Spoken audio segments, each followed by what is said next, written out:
I'm the Dolphin of France. This video is purely for entertainment and does not infringe on copyrights or laws. The rights to the novel and image belong to the original author. We do not claim ownership. Don't like waiting and want to listen to this fanfic in full now? Subscribe to our Patreon, where you'll find the best fanfics. Chapter 451. Defeat is just a new beginning. He hurriedly took the telescope handed by the attendant, and then saw that there were densely packed soldiers gathered in front of the Prussian defense line, and the line was so long that it was impossible to see the end. Quick! Alarm! He shouted immediately. The Prussians are about to launch an attack. Fortunately, although the Legionaries' front has been calm, it is a state of war between two countries after all, so the soldiers are still in a state of combat readiness on a daily basis. Sharp whistles and drums of assembly soon sounded all around. The Austrian soldiers complained and lined up near the defense line, and then heard dense artillery fire from the opposite side. Along with the whistling of artillery shells, nearly 20 shells fell near the Austrian artillery positions, stirring up a lot of dust. The Austrian artillery also hurriedly fought back, but after only firing a dozen shots, they were shocked to find that the ammunition was almost exhausted. The Prussians began to risk pushing their cannons forward. After finding that the counterattack from the opposite side was very weak, they suddenly became bolder. Several 24-pound fortress cannons were dragged to the front by more than 10 horses. The Duke of Brunswick had originally mobilized all the cannons around, which were nearly twice as many as the cannons of the defenders in front of him. With sufficient ammunition, the Austrian artillery was soon bombarded and could not raise their heads. Marshal Lacy also got the news and rushed to the defense zone of Davidoff as quickly as possible. It was already 3 o'clock in the afternoon. What he saw was that there were only 4 cannons left on his defense line, but the firing rate was so low that he wanted to curse. The Prussian infantry on the opposite side had been fully deployed, just covering the entire defense zone of Davidoff. There were about 14,000 people in the 1st Infantry line alone. At the same time, a large number of scattered soldiers had already taken advantage of the terrain to touch the place less than 400 steps away from their own defense line. There was only a rather thin infantry line on his side, which seemed to have no more than 10,000 people. There were many troops on both sides who had just received the news, but they could not be put into battle for a while under the state of rapid march. Marshal Lacy was sweating coldly. It was indeed risky for him to transfer the corps of Davidoff and Conrad, but he did not expect that Ferdinand would launch a targeted attack so quickly. Ferdinand is the name of the Duke of Brunswick. In fact, Lacy did not fail to supplement the defense here, but he had less than 100,000 troops left, and the entire line of defense had to be taken care of, so only more than 15,000 people were assigned to this section. The roar of the Prussian artillery gradually weakened, followed by bursts of melodious trumpets. Lacy hurriedly looked through the telescope and saw that the Prussian scattered soldiers had begun to harass the line formation on his side. This means that the enemy will soon launch a general attack, and a large number of infantry will come up. Damn it, he cursed in a low voice. If it weren't for that French guy, how could there be such a big hole in my defense line? At this time, he had completely forgotten that he came to Silesia to defeat the Prussians and regain his homeland, not to build any defense line. If it wanted to defend, Austria could completely retreat to the Bohemian region and rely on the Sudeten mountains for defense, which would be twice the result with half the effort.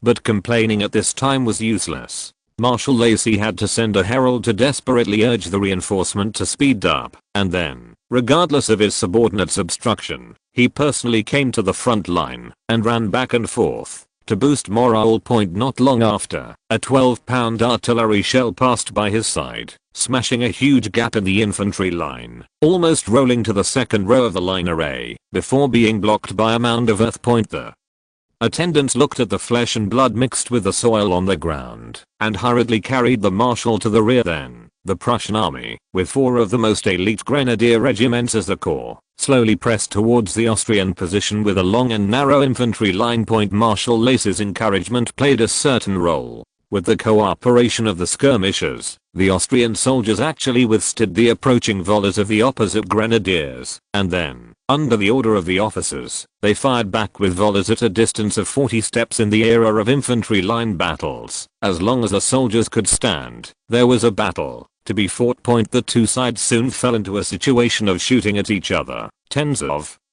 thousands of soldiers lined up in a tight formation on a front line of more than 3 kilometers, standing upright, mechanically loading and shooting continuously. Kill the soldiers on the opposite side, or be knocked down by the bullets on the opposite side. This is what people often call queuing and shooting. After the two sides fired 7 or 8 rounds at each other, the Prussian army, which had the advantage in numbers, could not hold on first, and some began to retreat timidly. At this time, the Prussian army was no longer the fierce army under Frederick the Great. In terms of individual soldier quality, it was even inferior to Austria. The first wave of Prussian infantry retreated one after another, and the Austrian position suddenly cheered excitedly.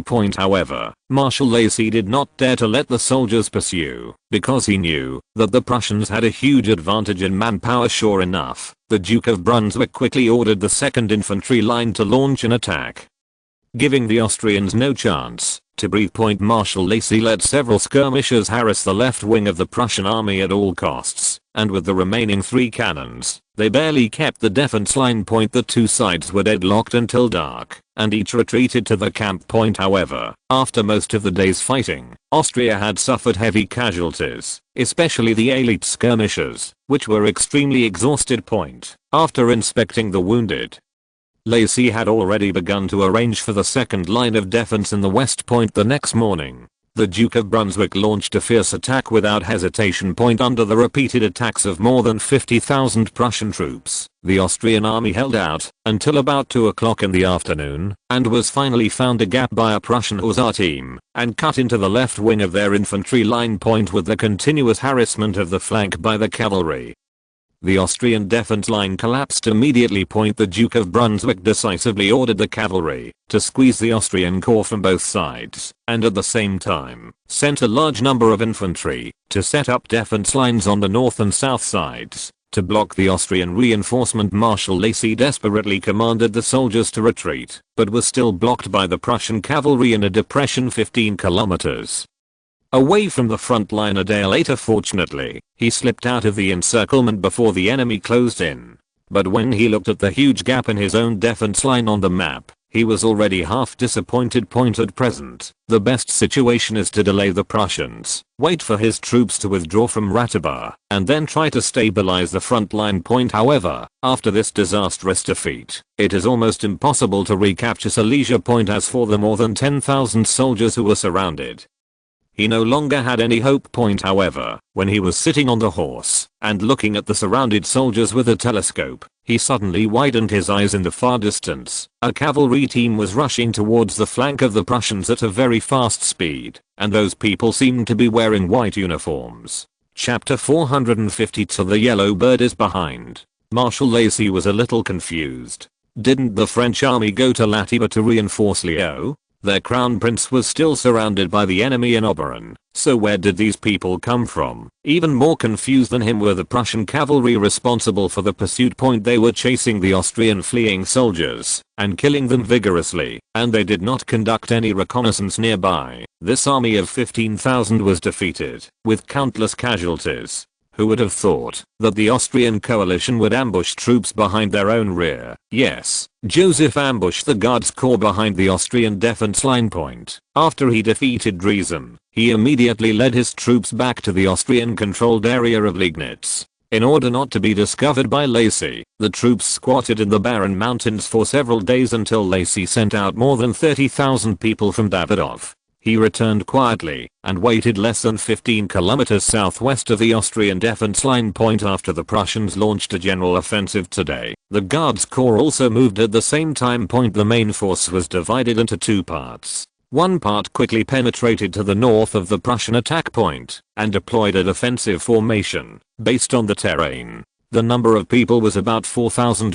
The other part, a total of 10,000 soldiers, moved to the south of the Prussian attack point. When the Austrian defense line collapsed, they first waited for the Austrian soldiers to lure the Prussians to their own hinterland, and then suddenly cut off the Prussian army's retreat from the side. This was equivalent to using the 15,000 Austrian troops on the defense line as bait. And this bait was absolutely very realistic, because they were really defeated. Point of course, the basis for this tactic to be established was that Joseph believed that the Guards Corps could cut off enemies that were several times larger than itself with 14,000 troops, and hold out for at least 3 days. The Prussian hussars, who were excitedly chasing the Austrian fleeing soldiers, suddenly found that their flanks were attacked, and immediately fell into chaos. The cavalry in film and television dramas usually rushed up in large numbers, and they could kill the enemy and flee in panic. But in fact, cavalry is a type of soldier that pays more attention to formation than infantry. When a large cavalry attack, there are very strict requirements for the horizontal and vertical spacing between horses.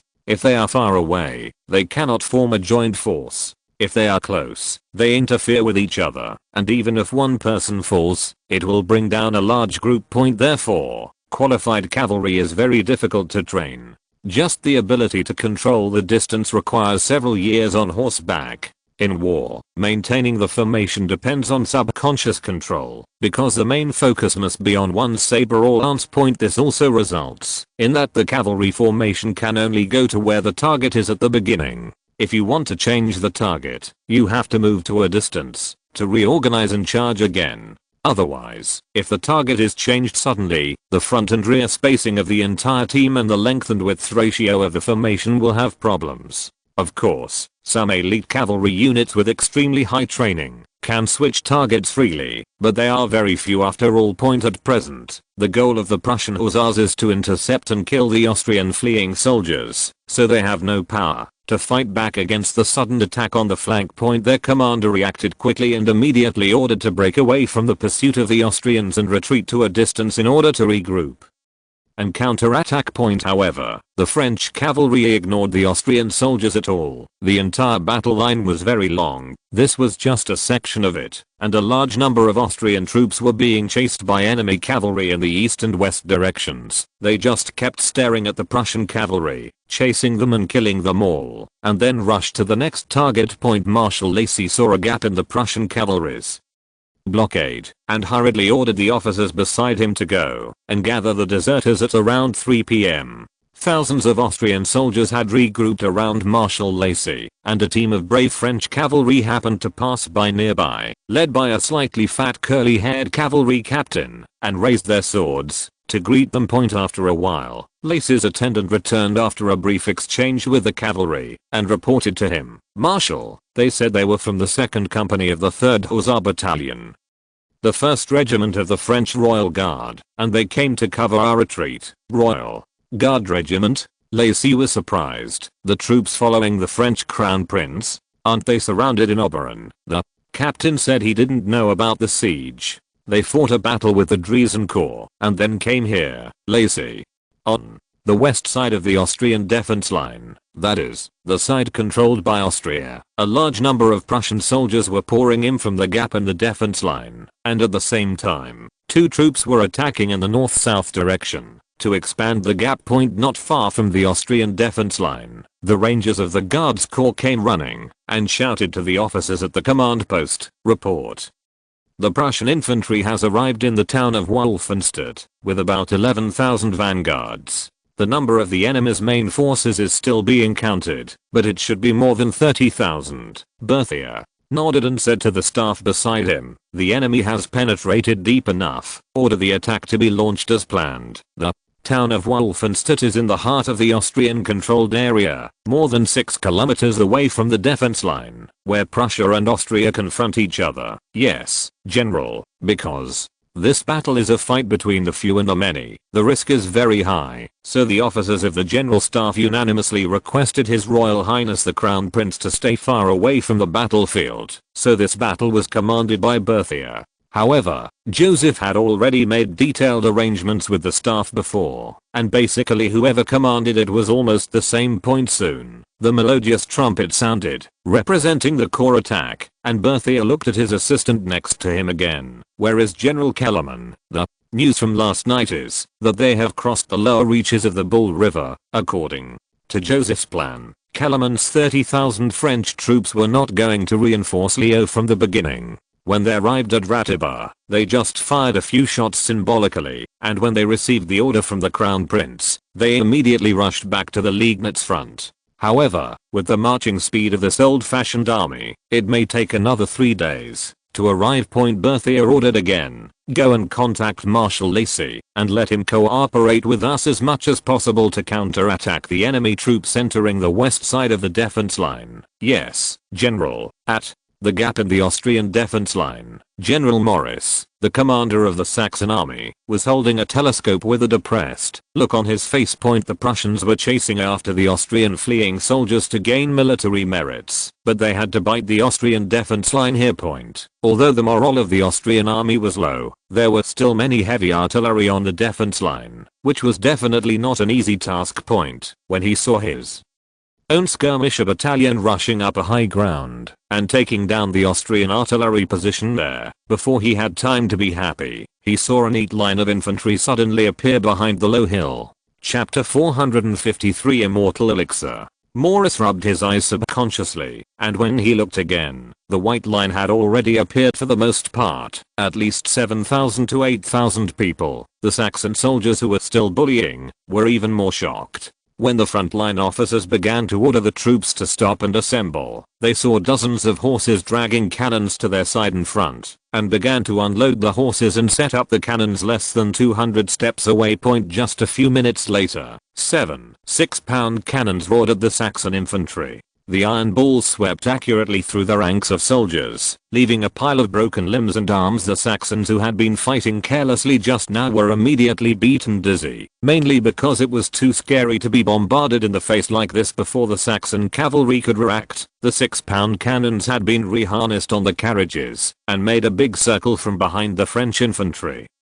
Appearing on the other side of the Saxon infantry, the elusive bombardment completely disrupted the rhythm of the Saxons. The infantrymen who were hit by the shells scattered to reduce losses, while the officers in other positions pulled up the ropes and shouted to the soldiers to line up in order to meet the French infantry lines on the opposite side. After more than 20 minutes of tossing, the infantry lines of the Guards Corps had come to less than 100 steps in front of the Saxon position, and the latter's formation was still crooked.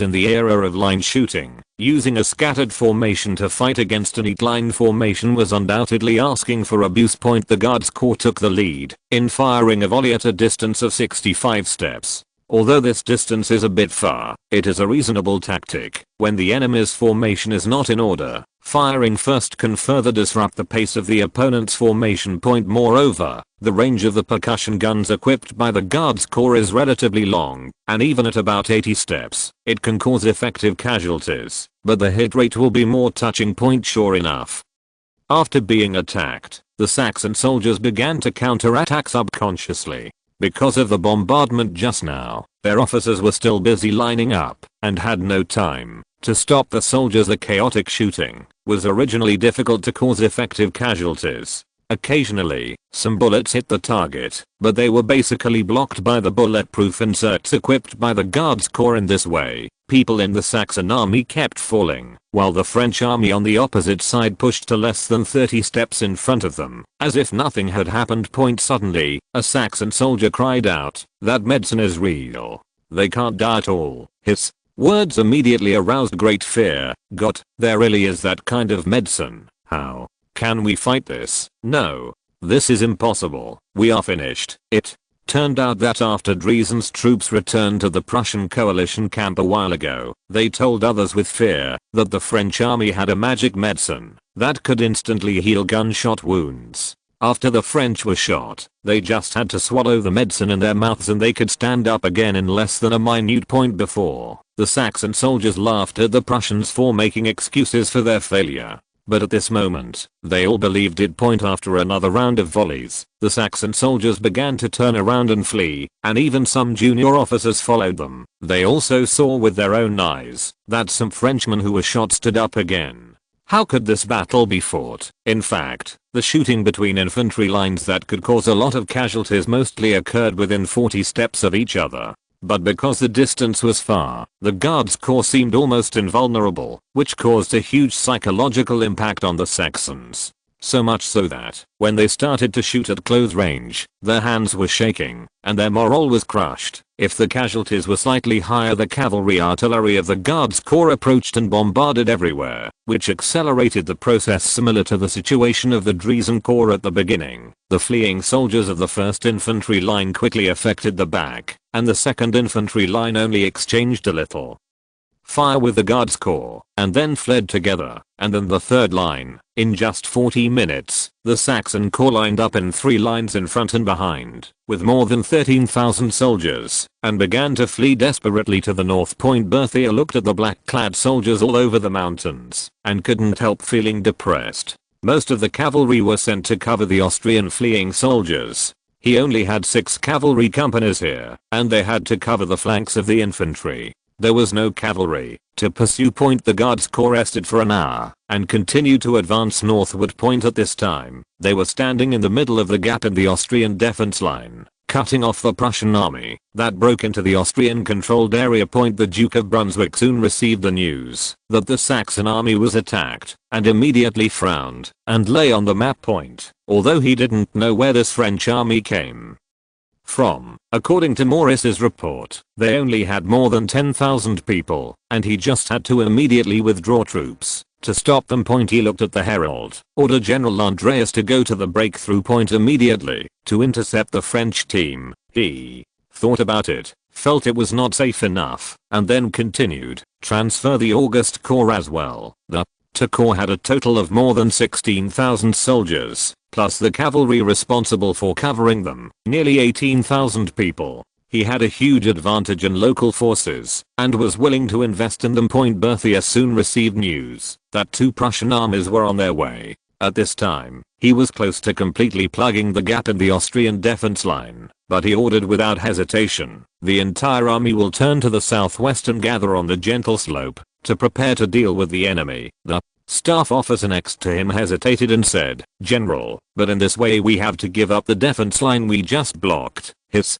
Royal Highness the Crown Prince once told me that I must never forget the established strategic goals. Berthier patted him on the shoulder. We are here to annihilate the main force of the Prussian army, not to help Marshal Lacy regain the defense line. The staff officer was stunned and stood at attention and said, yes, General. When Andreas and the August Corps arrived at the gap in the defense line, the French army that had just attacked the Saxons had disappeared. Then, the experience of the Saxon army just now was repeated. The cavalry artillery suddenly attacked in the face, and the infantry line of the Guard Corps appeared on their right side and rushed to the front at a very fast speed. These Prussian soldiers had also heard of the legend of the immortal elixir. At this time, after several rounds of face-to-face volleys with the French army, they were also in fear. The battle ended around 4 p.m., and Andreas's men were barely able to cover each other in echelons and retreat to the north, while August's army was completely defeated. Berthier did not order a pursuit, but ordered the entire army to immediately return to the gap in the Austrian defense line.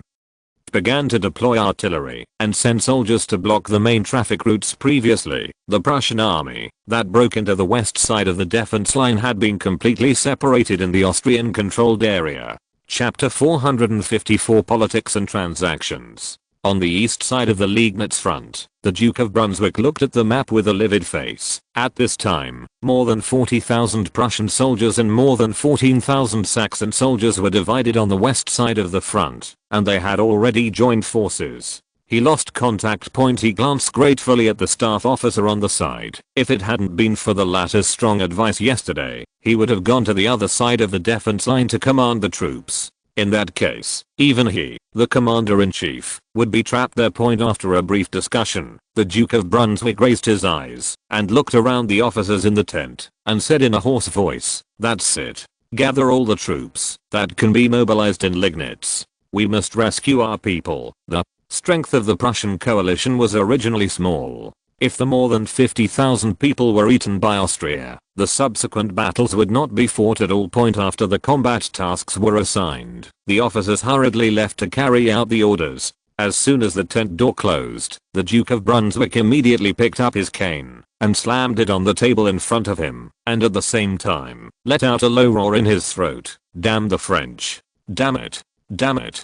Damn it. Where did they come from? Those Two idiots, Andreas and August, had such a superior force, but they were defeated in just half a day. Yesterday, he sent a reserve team to try to break the blockade of 10,000 French troops on the Lignitz defense line. However, it only took 2 hours for the French to drive them back. He knew that Austria would continue to increase its troops to prevent the more than 50,000 people from withdrawing. He must concentrate all his strength to launch a strike to possibly reverse the defeat. 3 days later, more than 40,000 Prussian troops have gathered at the gap in the Liegnitz line. The Duke of Brunswick looked at the cannons on the Austrian position in the telescope and felt uneasy in his heart. He knew very well that on the other side of the defense line, Lacy must be arranging to encircle his more than 50,000 people. If he cannot break through the defenses of the Austrian and French coalition forces in this battle, then the situation in Silesia will be completely out of control. Just when he was about to make a desperate move and order a general attack, a staff officer hurried over and whispered a few words in his ear without even bothering to salute. What? The Duke of Brunswick's eyes suddenly widened. Have you confirmed his identity? Yes, Marshal. The staff officer signaled the guards to step back and then continued. The letter he brought has the seal and signature of the French Crown Prince. The entire army is on standby. The Duke of Brunswick waved to the officer next to him, then mounted his horse and followed the staff back to his camp point in an officer's tent. The Duke of Brunswick saw the envoy of the French Dauphin. The latter raised his hat in salute and said with a smile, "Dear Duke, on behalf of His Royal Highness the Crown Prince, I salute you." The Prussian army commander nodded in return and said with some hesitation, "You told my subordinates before that you wanted to avoid further intensification of the situation. This is what your highness means." The special envoy glanced to the west and continued, "Currently, the French soldiers are at the gap in the defense line, and your tens of thousands of troops are eagerly preparing to launch an attack there. Obviously, after this battle, our army will suffer serious casualties. Of course, the number of casualties on your side will definitely be very shocking. In fact, this is completely unnecessary." The Duke of Brunswick suddenly narrowed his eyes. It seemed that the French did not want to make too many sacrifices for the Holy Roman Emperor. This was simply a gift from the Lord to Prussia, he said hurriedly and calmly. "So, what suggestions does your Royal Highness the Crown Prince have?" The special envoy bowed slightly. "You want to storm the Liegnitz defense line in order to rescue the troops blocked on the west side." The Duke of Brunswick was non-committal. The special envoy continued, "If we can do something to help your 56,000 soldiers escape, then this current war can be avoided." The Duke of Brunswick couldn't stand it any longer and said in surprise, "What will His Royal Highness the Crown Prince do?" "You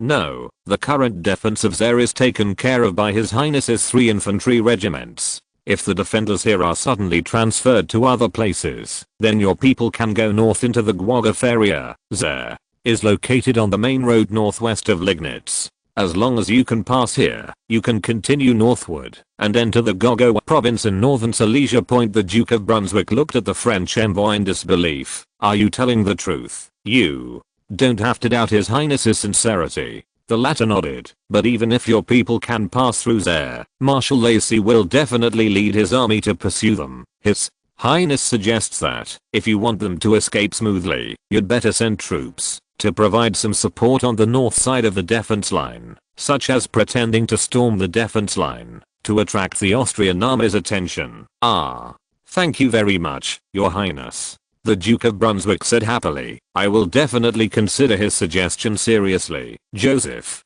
knew very well that, if the 50,000 Prussian troops that broke into the Austrian-controlled area were eliminated, then the situation in Silesia would be completely in Austria's hands, and his strategic goal from the beginning was to use the conflict in Silesia to prevent Prussia and Austria from joining forces, rather than to help Austria dominate the German region. Therefore, the Prussian army must get away in order to maintain the military balance between Prussia and Austria. But he also wanted Austria to achieve a substantial breakthrough in Silesia in order to further escalate the Silesian war. It's like walking a tightrope.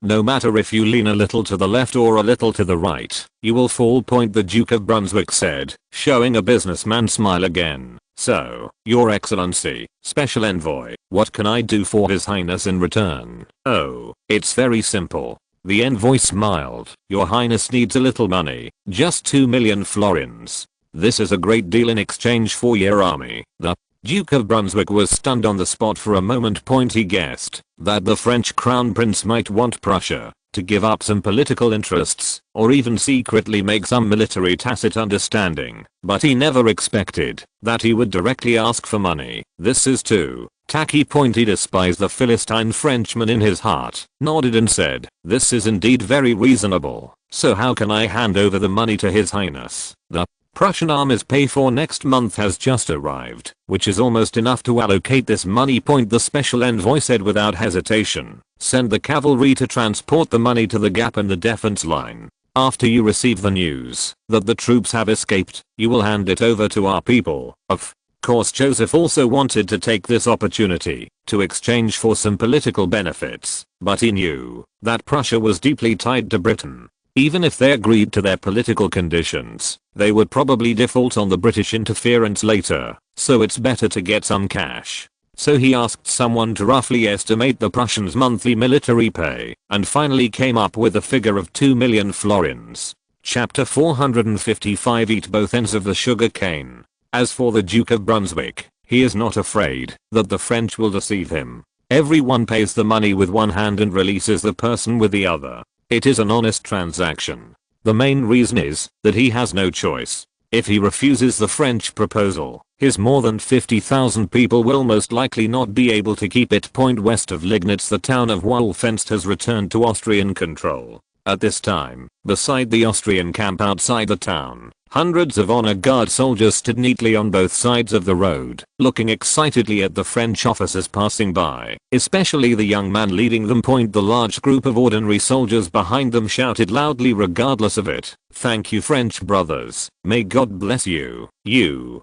showed up just in time, long live France, thank you, your Highness the Crown Prince, for saving us all." How could they not be excited? Originally, the moment the Prussian army broke through the defense line, they all thought they were dead. At the critical moment, the French Royal Guard suddenly appeared and intercepted the Prussian army that broke into the Austrian-controlled area. At the same time, the French army also sent cavalry to cover their flanks and help them retreat safely. Marshal Lacy then gathered the Austrian troops and launched a counterattack against the Prussians. Now the entire war situation is rapidly developing in a direction that is beneficial to them. The surrounding military music suddenly became excited, and Marshal Lacy came out with dozens of officers. When he saw the figure of the French crown prince, he immediately gestured behind him and saluted with his chest, caressing the officers. "Thank you for your help, Your Royal Highness the Crown Prince. Austria will always remember your help." Joseph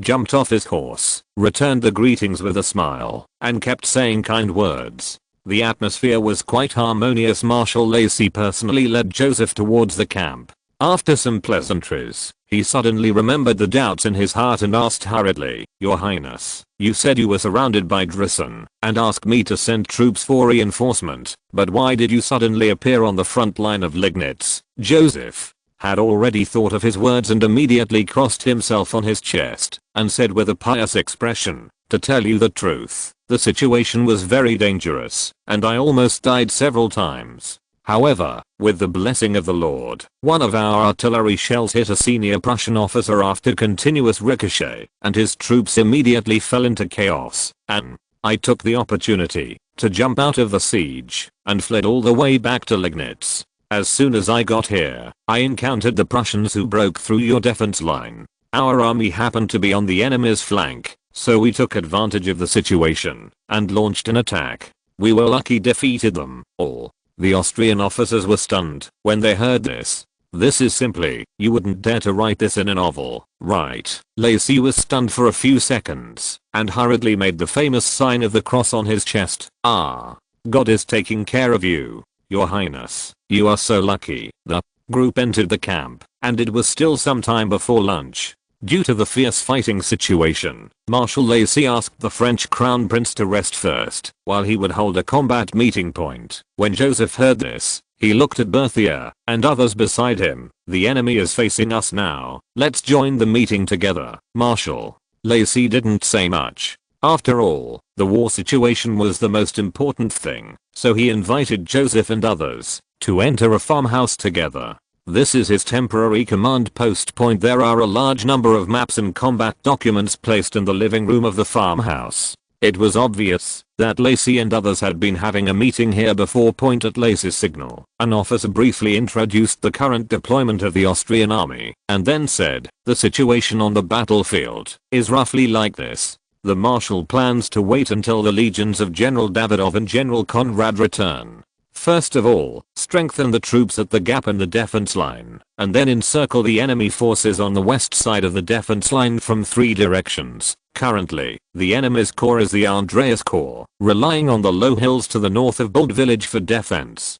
If we want to defeat them, we must first attack the highlands on both sides." Joseph looked at the energetic Marshal Lacy, listened patiently to the officer's explanation of the combat deployment, and then said with a solemn expression, "Marshal, your deployment is foolproof. However, do you think it is necessary to completely annihilate these more than 50,000 Prussian troops?" "How long?" Lacy said without hesitation. "It will take about 5 to 7 days to mobilize the troops. After all, a large number of troops are in Ratabar. Time is very tight to withdraw and take a short rest. If the battle goes well, the Prussians can be defeated in a week. Even if they resist, I'm confident that the battle will be over within half a month." Although the Prussian army was cut off on the west side of the Liegnitz defense line, it was an army of more than 55,000 people and was well organized. If it really wanted to resist resolutely, it would take a lot of effort to annihilate it.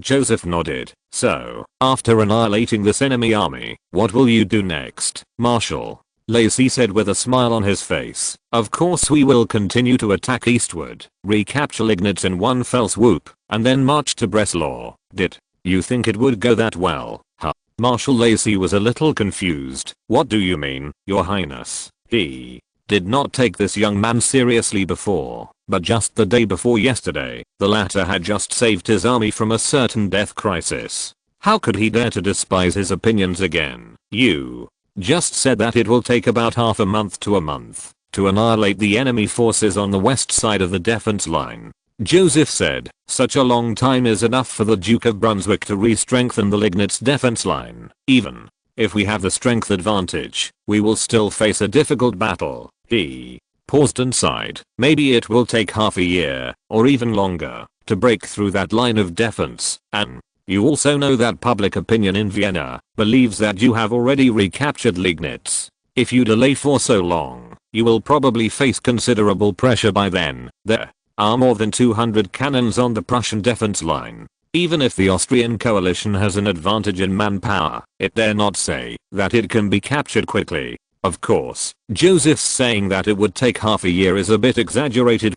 Marshal Lacy heard this, and his face turned bitter. "You are right, Your Highness. But this is the best tactic I can think of. If His Majesty the Emperor blames me for not fighting well, then I can only..." Joseph shook his head and said, "Your Excellency Marshal, in fact, we have a great opportunity now. The Duke of Brunswick previously transferred a large number of troops, which led to chaos in the defense line. In addition, the soldiers were defeated just now, and their morale was low. If we mobilize all our forces and attack the southern defense line, we may be able to break through it in one fell swoop." Marshal Lacy also shook his head. "Your Highness, there are at least 90,000 defenders on the Prussian defense line, and it may not be easy to break through quickly. Besides, we can't ignore the more than 50,000 enemy troops on the west side of the defense line. Otherwise, once we start attacking the defense line, they will immediately attack us from behind." Joseph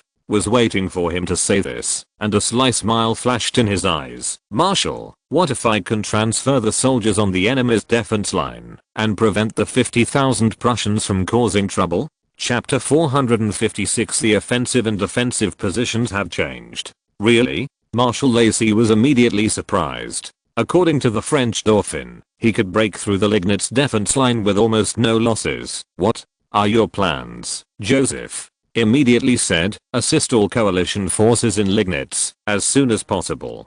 We are going to take the initiative this time, so we will gather all the legions responsible for the defense line." Marshal Lacy heard the words and blinked. Why did he feel that these words seemed a bit familiar? Oh, by the way, when the French crown prince first came to Liegnitz, he suggested calling him like this, but he refused. Point after finally going around in a circle, he still had to implement his tactics. Is it your fault? Joseph showed an unpredictability and continued, and I can guarantee that, if the Prussian troops on the defense line are moved northward in a large amount within a week, the defensive strength will be reduced by about 40%. At the same time, the 50,000 enemy troops on the west side of the defense line will leave and go to Gvogov. Then, we can launch a fierce attack on the enemy's defense line on the south side. With a huge advantage in strength, we can quickly form a breakthrough, and then attack deep into Liegnitz, he said, looking around at the Austrian officers in the room. What Ferdinand did to us before, we will repay him double. All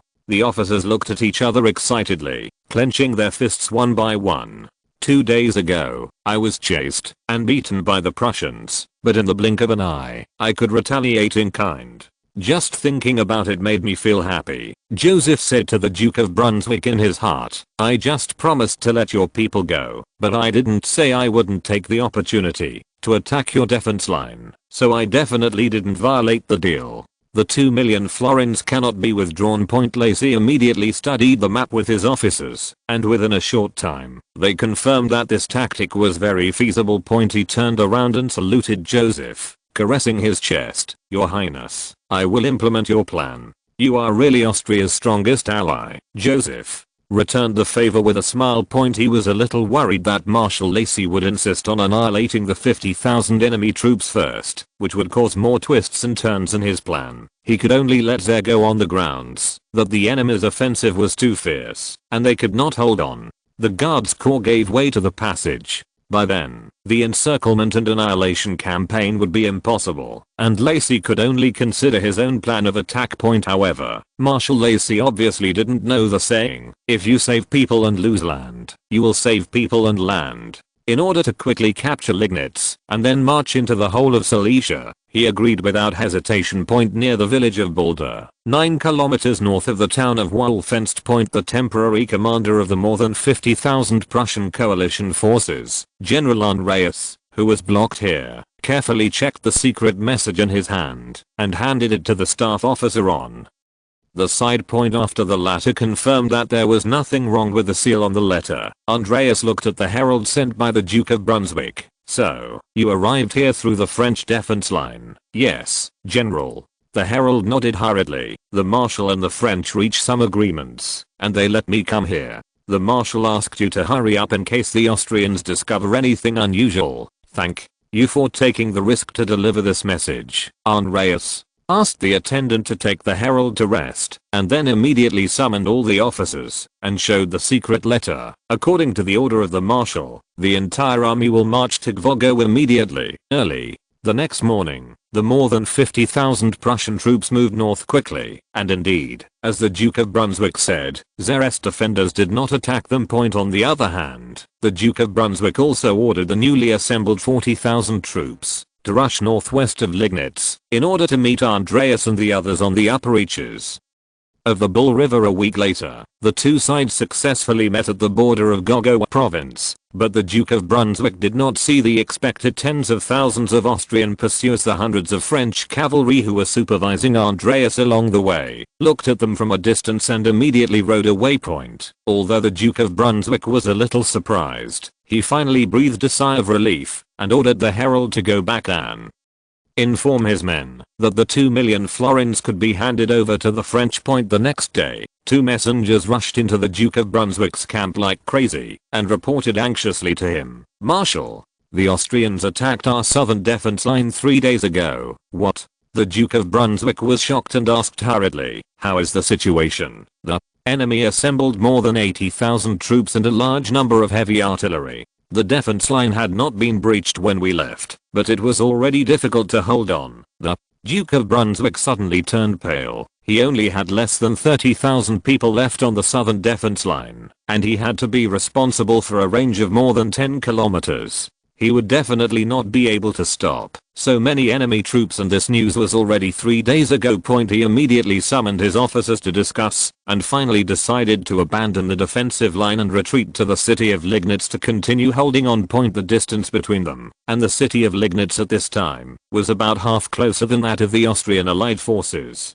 If they rushed there immediately, they should have enough time to set up defenses southwest of Liegnitz, near the town of Fordham. Listening to the rumble of artillery in the distance, Joseph was happily directing the staff officer in charge of military pay to distribute the 2 million florins he received yesterday. 4 carriages worth of gold coins were equivalent to a huge sum of 5 million francs. He couldn't help but sigh. It's better to make money faster by fighting. He pointed to a small gold coin box. In addition, 30,000, no, 20,000 florins should be allocated to reward the company that first breaks through the enemy's defense line. This time, the Austrian troops were responsible for the general attack. The guards only provided some artillery assistance. The other soldiers were resting. After all, the force advantage this time was very large. If the guards still had to take action to win, the Austrian army might as well buy a piece of tofu and I. Marshal Lacy also agreed with this arrangement.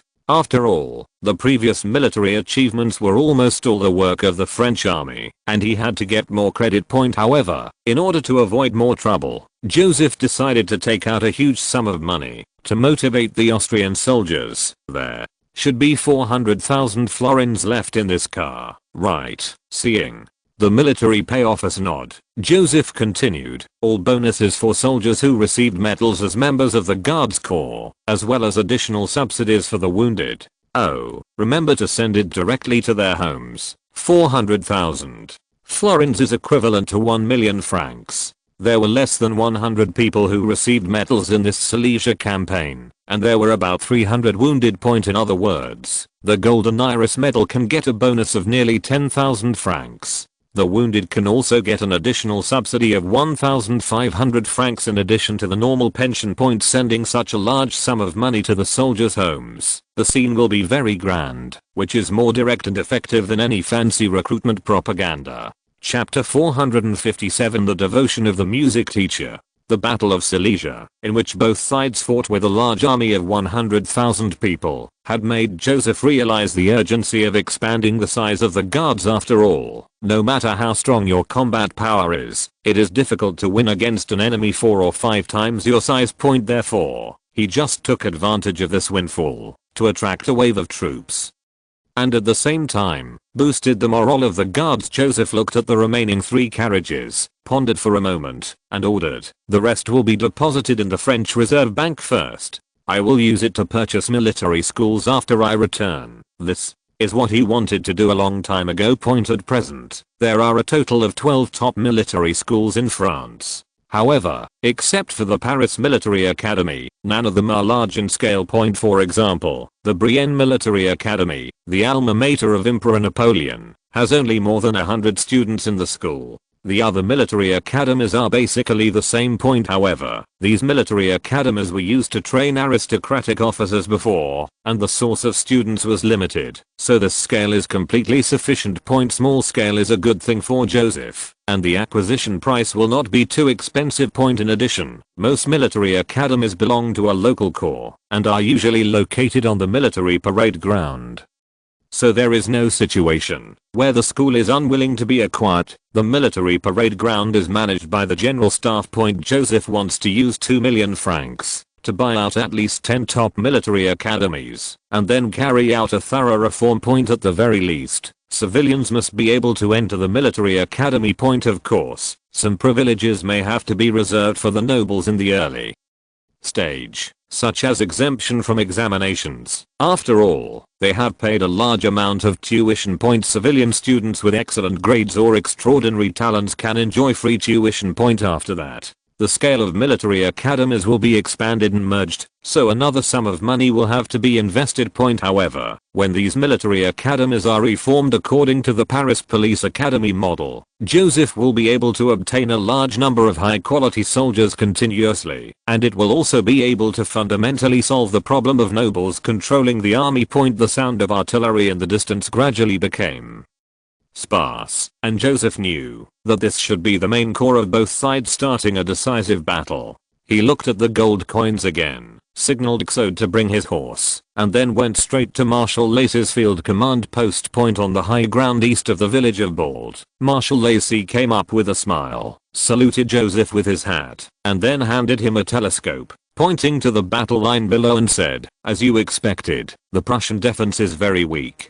Our heavy artillery blasted the enemy's first infantry line, and now the boys are attacking the second line." He took a cup of coffee from the attendant and handed it to Joseph. "Your Highness, drink a little to warm up.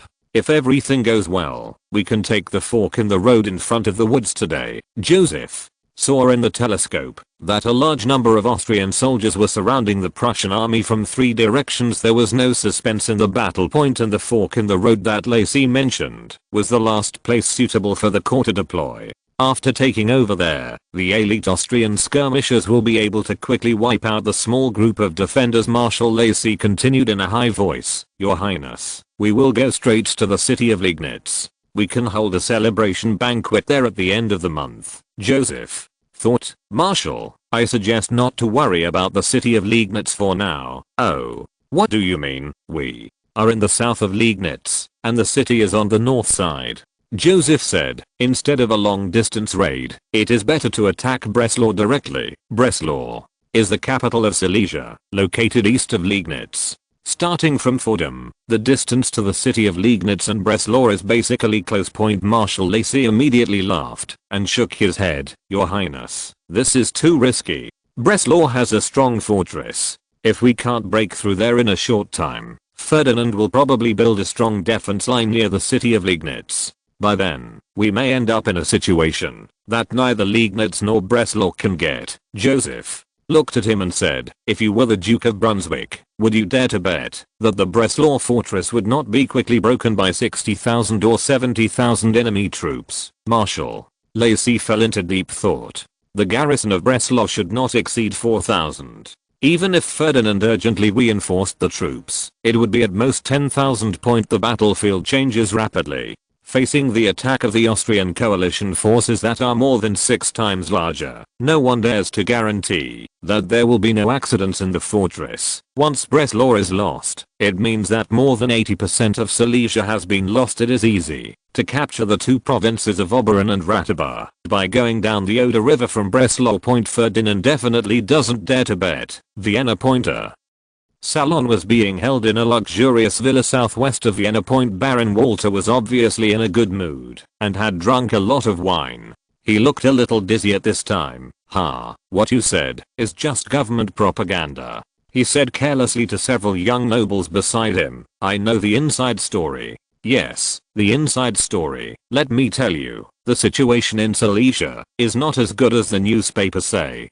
He burped. "Don't tell anyone. In fact, the coalition forces have been in a stalemate with the Prussians in Liegnitz." The young nobles looked at each other and asked in surprise, "Are you telling the truth?" "Of course, I heard it from the Minister of War." Walter suddenly laughed. "Do you know that even the French Crown Prince was surrounded by the Prussians in the Oberrun area?" Haha. He took another sip of wine and continued, "That idiot only brought more than 10,000 people. He left the camp without permission and was surrounded by 30,000 Prussian troops." Marshal Lacy wrote a letter to His Majesty the Emperor for help. "In my opinion, the French guy should have been captured or even dead by now." Haha, it's really gratifying. He seemed a little drunk. He grabbed a young nobleman who usually ate, drank, and gambled with him and said proudly, "Frank, the bitch's backer is finally gone. Haha. When she returns to Vienna with the army, I wonder how she can escape from my palm." Her little face. "Tut, tut, I have never forgotten it." Just as he laughed wantonly, the musician sitting in the corner playing the piano turned pale. His hands trembled slightly, and he played several wrong notes in a row. The musician was Basil, and he knew very well that the bitch Walter was talking about was Camelia, whom he had been dreaming about. He gritted his teeth, thinking that his student had finally found her life's destination and would become an upper-class noble in Paris from then on, but he didn't expect that God seemed to be jealous of her and let the French crown prince die tragically on the battlefield or be taken to Potsdam. It was the same point in short. She lost her protection point. Basil glanced at Baron Walter with cold eyes, and that bastard would not let her go. He curled up in the chair in pain, feeling that his heart was about to break. Suddenly, Walter's wild laughter gave him a start. He sat up straight. His hands trembled even more, but his heart became surprisingly firm. No, the flowers of Vienna must not fall into the hands of the devil. Without the French crown prince, let me solve all the dangers for her. Chapter 458. The merit is complete, Your Highness. No enemy troops were found in the area of the Bull River. Berthier reined in his horse and raised his hat to Joseph. Okay, keep marching faster.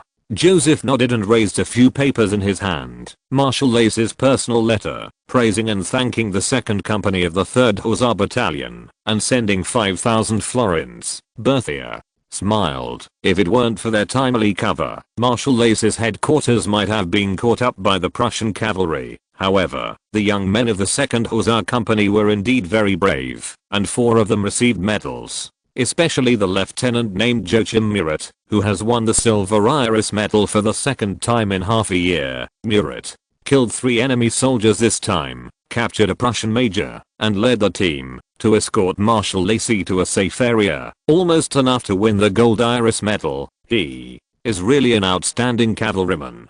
Joseph looked surprised, but he was not surprised at all. This is Murat, the cavalry commander of Emperor Napoleon in history. He once led tens of thousands of cavalry to charge in the Battle of Eylau, tore through the central defense line of the Russian army, and annihilated dozens of Russian artillery companies, laying the foundation for victory in one fell swoop. Such talents can never cover up their own brilliance anywhere. Joseph said to Berthier again, I think Lieutenant Murat can be promoted as an exception. Yes, Your Highness. In fact, the General Staff also suggested that he be promoted directly to captain. As the two were talking, a messenger came and handed a report to Berthier. General, this is the latest battle report from Breslau. The latter opened it and read it quickly and said to Joseph excitedly, Your Highness, Marshal Lace's troops have arrived at the Breslau fortress and will soon be able to launch an attack. And as you expected, the main force of the Prussian army is rushing to Breslau for reinforcement.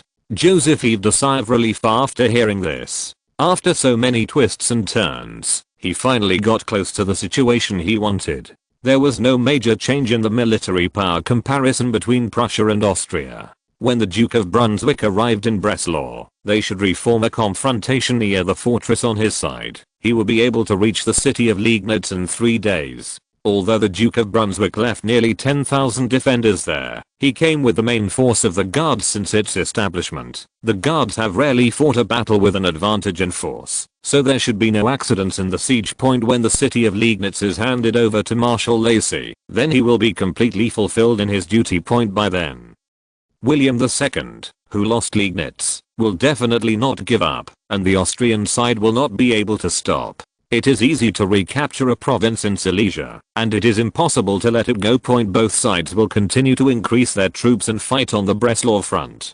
France can use this time to develop and even sell supplies to the war-torn German region. Alas, for the future of France, the Great Holy Roman Empire can only work hard. The Duke of Brunswick frowned at the gloomy sky and shouted at the soldiers to speed up. The old guy Lacy dared to attack Breslau without sufficient supplies, completely disrupting his deployment point, but the garrison of Breslau fortress was too small. The nearby security forces were urgently transferred, but there were less than 9,000 people. It is very likely that the Austrians will break through if they are not careful. God, please don't rain. He looked up at the dark clouds again, but heard the sound of hurried horse hoofs. He turned around and saw a messenger covered in mud running up to him, saying with a bitter face, Marshal, Liegnitz, the enemy attacked Liegnitz. The messenger nodded. Yes, Marshal. When General August sent me here, the enemy's vanguard had already entered the suburbs.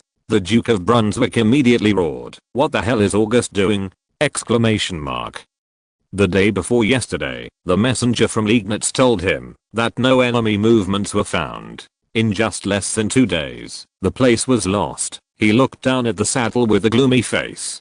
Just half a month ago, He was still triumphantly attacking the Austrian defense line, ready to end the Silesia War and return to Potsdam Point at this time. He was thinking about how to apologize to His Majesty the King. Vienna Point in the VIP room on the second floor of the luxurious Technical Academy. Red Boots, a young woman with the most popular makeup among the ladies, put her arm around Basil's neck, looked at him coquettishly, and said in a coquettish voice, "Mr. Miller, if you have difficulty in standing up, I have some mummy powder here. Although it is a bit expensive, it is guaranteed to work." As she said, her hand touched his crotch. "Please, get out of the way." Basil slapped her hand away, and then immediately lay on the keyhole again. The Red Boots technician was very dedicated. She came up again, and unbuttoned her chest. "Sir, you can let me do anything." Basil suddenly felt a little sore in his legs, so he pulled her to the door. "Then please help me watch the side room, the one with the Hera statue in front of the door. If there is any movement there, tell me immediately." Oh.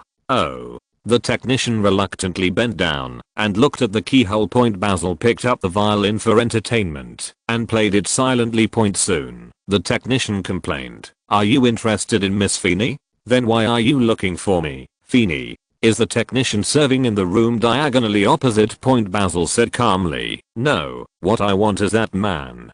The skilled woman's eyes were filled with gossip. "So are you here to catch an adulterer?" "That's right. Please keep an eye on it." "Okay, sir. I will definitely help you deal with that heartless man." Another hour later, the technician rubbed her sore waist and suddenly lowered her voice and exclaimed, "Mr. Miller, the door. The door is open." A cold light suddenly flashed in Basil's eyes. He dropped his violin, took off his bag from the coat rack, opened the conservator's door, and pushed out the door. Baron Walter turned back to look at Miss Feeney hanging on him. Suddenly he felt something strange about the light beside him. He turned around and saw a man in his mid-30s staring at him fiercely. "Who are you? What are you going to do?" As he was speaking, he saw the other party pull out a pistol from his bag and point it directly at his left chest. The second half of his words immediately changed to "Don't do this," Basil said in a voice that only the two of them could hear. "Devil, don't think that you can bully Camellia just because the French crown prince is not here. Go and repent to God." Immediately, he decisively pulled the trigger, and the flint clip landed on the lighter with a pop sound. If you're listening to this novel on a channel other than Fanfic World, it means they downloaded and uploaded it without effort. We cordially invite you to visit our channel, Mundo Fanfic Novelos. There you'll find the original version of this story and you can explore many other novels of various genres. We're waiting for you to immerse yourself in a world of incredible novels. Chapter 459, Obligations of the Allies. The expected loud noise did not occur. Basil and Baron Walter looked at the pistol at the same time, and then both realized that it was not firing. Although today's flintlock guns are quite mature, because when the flint hits the ignition piece, the sparks fly randomly, there is a certain chance that they don't happen to fly into the medicine chamber. This also resulted in the firing rate of the flintlock gun never exceeding 90%, and Basil encountered the unlucky 10%. Walter was stunned for a moment, pulled the technician beside him, turned around and fled into the house, shouting at the same time, "Help! Someone is trying to kill me." Angrily, Basil opened the lighter and pulled up the flint clip again. When he raised the gun again, he saw the frightened Feeney blocking the bastard. He couldn't bear to accidentally hurt the woman, so he stepped forward and pushed her away, but saw Walter overturning the table and hiding behind it. At the entrance of the corridor, Walter's bodyguard heard the cry for help and hurried over here. When he walked around the door, he immediately saw a man walking towards the fallen wooden table with the gun raised, and his master's shoes were exposed from the edge of the table. The bodyguard moved very skillfully. He took out the dagger from his waist, raised his hand, and threw it at Basil. At the same time, the music teacher finally walked to the wooden table, pointed the muzzle downward, and pulled the trigger hard. However, with a soft pop sound, his body was slightly tilted by something, and at the same time, the pistol spurted out flames, and a projectile flew past Walter's thigh and hit the wine cabinet behind him. Suddenly sawdust flew everywhere, and Walter let out a scream. Basil's face flashed with joy, but he immediately felt a sharp pain in his back, and then his whole body seemed to have been drained of strength, and he tilted his head and fell to the side. His vision began to blur, and he vaguely saw the bastard covered in blood and screaming, "Flowers! In Vienna, the devil has been killed by me." His body convulsed, but there were a few words in his mouth. "I love you. I hope you can be free." The bodyguard jumped in, glanced at the dagger on the assassin's left back, touched his carotid artery, and confirmed that he had died. Then he came to Baron Walter, who was leaning in the corner. "Where are you injured?" "No, I don't know. It hurts so much. I was shot." The bodyguard lifted him upright and looked carefully. He was relieved after confirming that there were only flying splinters of wood stuck on his waist and legs, and that his palms were penetrated by wood splinters. There were no fatal injuries. Schönbrunn Palace. When Joseph II on the hospital bed heard what his brother Leopold II said in his ear, he immediately opened his eyes hard and struggled desperately to sit up. The doctor next to him immediately stepped forward to support him and heard His Majesty the Emperor, who had not spoken for nearly a week, say with difficulty, okay, Lige, Nats, dinner." Leopold II hurriedly answered, "Your Majesty, are you going to hold a dinner to celebrate the recapture of Liegnitz?" Joseph II nodded weakly and wanted to raise his hand. "Commendation, Lassie." "Yes, Your Majesty, I have sent someone to send Marshal Lacy's commendation order to the front line," Leopold II said. "Currently, nearly 70,000 coalition forces are storming the Breslau fortress." Okay. Joseph II's pale face was full of smiles. "I want Silesia." As he spoke, he seemed to have exhausted all his energy and fell asleep leaning on the doctor. The latter hurriedly tested the Emperor's pulse, nodded to Leopold II and said, "Your Majesty is just too weak. Perhaps I should perform a bloodletting treatment on him, then. It's all up to you." In a suite on the second floor of Schönbrunn Palace, Austrian Crown Princess Ludovica looked distressedly at her brother, who was covered in gauze, especially his left hand, where only 2 fingers were left, and the rest were amputated by the doctor. Suddenly bursts of cheers came from the window, and Baron Walter turned his head and looked. "Cousin, what are they doing?" "It should be a celebration of the victory of Liegnitz," Ludovica said. "It is said that Marshal Lacy won the battle there and annihilated nearly 2,000 enemy troops. Now he has arrived in Breslau." Walter covered the wound on his waist and asked in surprise, "How is this possible? Didn't you say last week that the situation in Silesia was unfavorable and even the defense line was broken through by the Prussians?" "Why again, Marshal?" Lacy's report stated that the French army suddenly appeared on the flank of the Prussian army on the offensive line, dividing the enemy. Walter was stunned for a moment and then asked hurriedly, "Isn't the French army surrounded in Oberon?" Ludovica sneered, "Who knew? They suddenly broke through." Walter grabbed her arm. "So, the French crown prince was not captured?" "No." Ludovica curled his lips. "His Majesty also asked someone to write a letter to express his gratitude to him." Walter's eyes suddenly widened. "It turns out it's him." "Who is it? What are you talking about?" "The assassin mentioned him at that time. I thought he was captured or dead, so I didn't pay attention." Walter looked a little frightened. Looking at it now, the assassin was sent by him. "Yes, it must be that woman who wanted to take revenge on me, so she begged him to kill me." Ludovica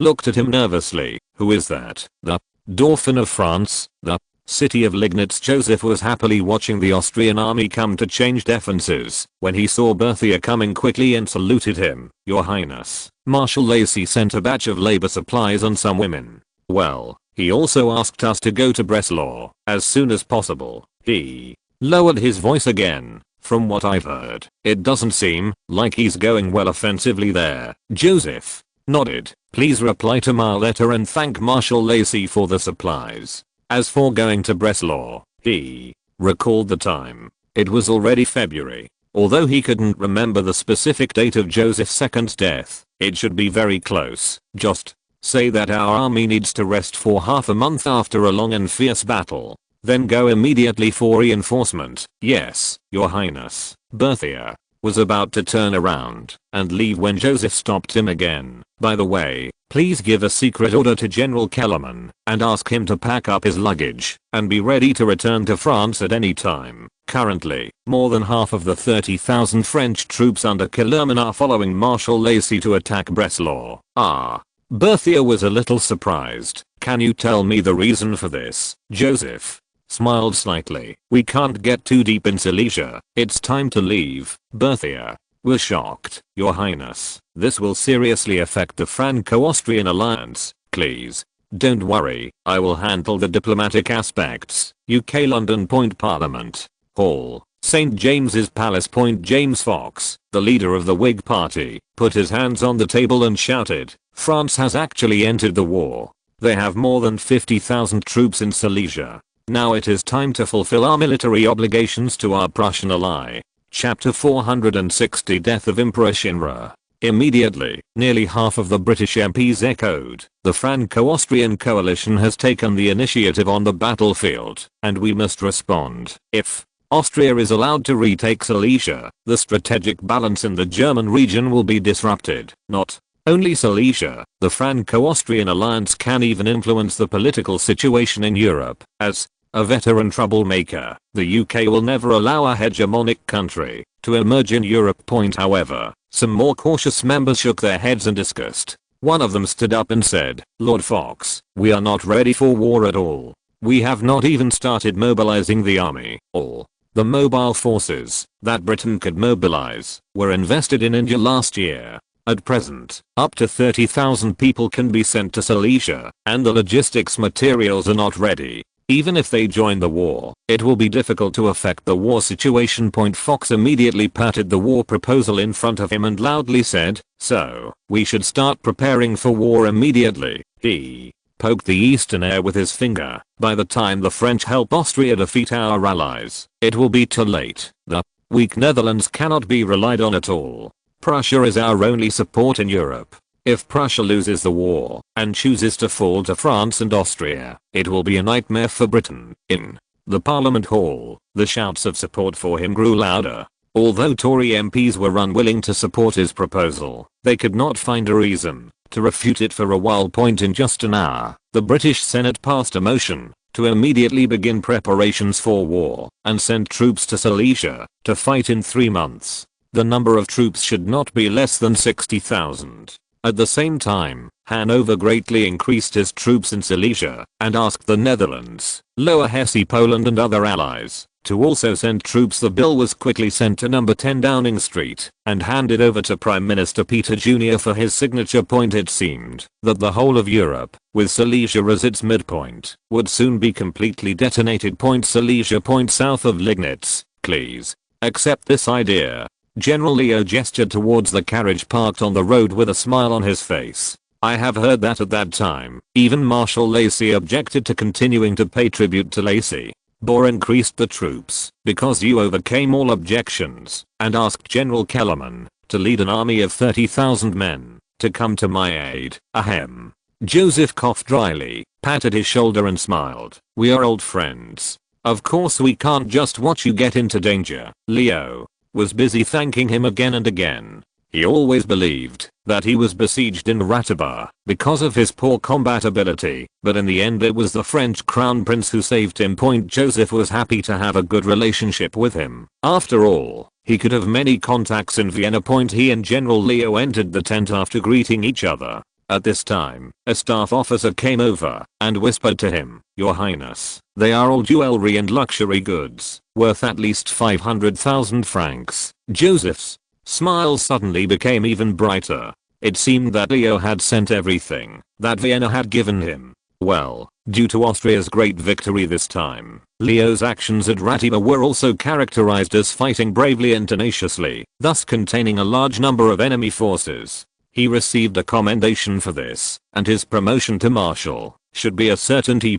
Soon, Leo's topic turned to the war. He took out Marshal Lacy's personal letter and said to Joseph, Your Highness, the coalition currently has a considerable advantage in Breslau. The headquarters has formulated a combat plan for the March offensive. We are just waiting for your legion to arrive, and we will soon be able to break through the Breslau fortress." Joseph couldn't help but sigh secretly. Before General Wilmser, who came to urge him before, left, Leo came to urge him again. The Guards Corps has been resting here for more than half a month, and it seems that it can't be delayed this time. He turned to Berthier helplessly and was about to order the entire army to set off when he heard the sound of horse hooves approaching rapidly. Immediately, an officer entered the tent with a black obituary and said in a sad tone, "Your Highness, Generals, His Majesty the Holy Roman Emperor has been called by God." Although Joseph was quite sad about the death of his uncle, he was a relative after all, but he was relieved in his heart. Joseph II still followed the historical trajectory and died at the end of February 1790. France will also be able to use this as an opportunity to escape from the whirlpool of the Silesian War. Joseph looked at the astonished General Leo and said sadly, "Oh, God, my dear uncle passed away, and I must return to Vienna to attend the funeral." Leo also reacted and hurriedly beat his chest and wailed, "May your Majesty be at peace in heaven." For a time, no one mentioned the war situation again. Marshal Lacy urgently revised the battle plan and changed it to holding on to the entire front. Fortunately, the Austrian army had gained some advantages before, and Prussia was unable to take the opportunity to launch a comprehensive counter-attack. A week later, there was nothing dull about Vienna, and the death of Joseph II actually excited some people. In Schönbrunn Palace, several ministers were advising Leopold II, "Your Majesty, if the nobles continue not to cooperate, the national finances will be exhausted in a few months. Your Majesty, we have made a breakthrough in Silesia, but we also consumed a lot of supplies before. The separatist activities in Hungary are becoming more and more rampant. I suggest that some troops be transferred back to Pest for deterrence." Leopold II frowned. He knew very well that the words of these nobles could be summed up as, "Please abolish Joseph II's reforms as soon as possible." Although he has always advocated ending his brother's reforms, the power of the reformists should not be ignored, especially when he has not yet been officially crowned emperor. Although the electors can only choose to vote for him in the political structure of Germany, he is unwilling to cause too much political fluctuation before that point. At this moment, the servant shouted at the door, "Count Kornitz is here." Leopold II turned his head and saw that the Minister of State Kornitz walked in quickly, saluted him with his chest, and then shouted, "Your Majesty, it is urgent to suspend the reform. As for those reformists, who are full of fantasies, I think they can be arrested for inciting riots." Although Kornitz was not favored by Leopold II, and had gradually moved away from the core of power as an important political force in Vienna, his influence should not be ignored. Seeing that he was so determined to end the reform, Leopold II stopped hesitating and said to the Minister of the Interior, "Please immediately draft a decree to suspend the reform decree and convene a royal meeting tomorrow morning to discuss it." "Yes, Your Majesty." Joseph II's coffin moved slowly along the streets of Vienna, carried by strong palace guards. The cardinals appointed by the Pope led a group of priests, holding various sacrificial utensils, and followed closely. Chapter 461 Social Death Plan. There were more than 10,000 people from Vienna who came to bury the emperor, and they crowded several nearby streets. Joseph, wearing a long black coat, sat in a wheelchair, following closely behind Leopold II, thinking about how to withdraw the French army from Silesia in batches. Well, although his legs and feet were intact, the public statement was that His Royal Highness the Crown Prince